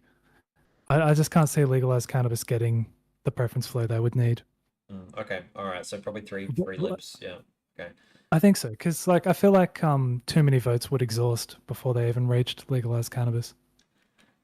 So under our biased voting system, we have the teal winning 60% in one. Not the teal winning 60%, but 60% of people think the teal is going to win. Yeah, I think probably Dan Tahan will stick, but only because Victoria is just Victoria's kind of mad at Labor. I think that's what you make him sound like a German beer or something. Tahan, it's a tan. It's too hard to pronounce all this stuff. It's the hardest thing about being an amateur psophologist. Oh, I even pronounced that wrong. Psophologist. Yeah. All right. Yes, that's right. I know. 53-47, the Labor and latest YouGov. It is very exciting. Pegs keeps on asserting that it's actually 51-49 to the LNP. But I feel like ever since I just started taking over in Victoria, people have just been raging on Pegs on. Yeah, he is the villain in this chat. Anyway, are you actually going to make another Senate prediction video, by the way? Are you going to do that next week? You should. I might just do it on election. I might do it on election eve. Oh, okay, fair enough. Okay, all right. Well, I think anyway. Thank you for watching, everybody. This very long stream has been all more than 4 hours. It's been very fun. I'm exhausted. Same. Yeah. Everyone have a happy Easter. I know I'm sorry, I'm calling you AE Forecast. AEI is taking a break for this weekend, but I will be uploading a couple of videos. I need to do like a 2,000 subscribers special. If this prediction is correct, would that make it the largest cost rank in recent parliamentary history? Yeah, I think it would. Yeah, but no one's really that surprised about that. I think so. I didn't see any racial slurs, so and I can't. I'm too tired to try to scroll up the chat and find any. So, sorry, Mr. Shrek Man. I'm not going to reprimand him. AEI more like DEI, right? Says the voice person you know. So I actually have one final question before we go, Mr. AE Forecast. How upset will you be if Little River gets a massive development project and is no longer a food ball? How upset will you be? I will be upset. Like Geelong hasn't even filled out properly. There's all this room between Lara and Corio. Just do it there. All right, so Little River is a charming country town. It's I'll beautifully have to go to Little located. River one day. I'll have to go to Little River. You'll go there and be like, wow, did I really want to put a high speed rail station here? Was I smoking?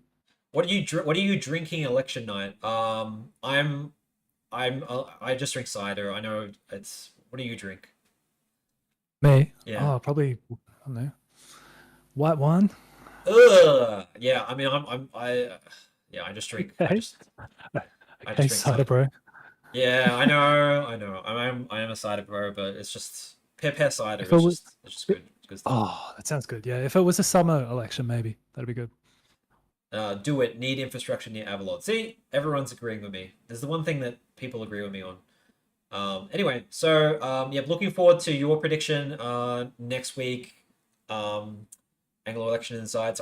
Everyone go subscribe to Anglo Election Insights. He does have a lot of insights, and he will be doing his own prediction next week, where he will be saying why the Labour Party will win Brisbane.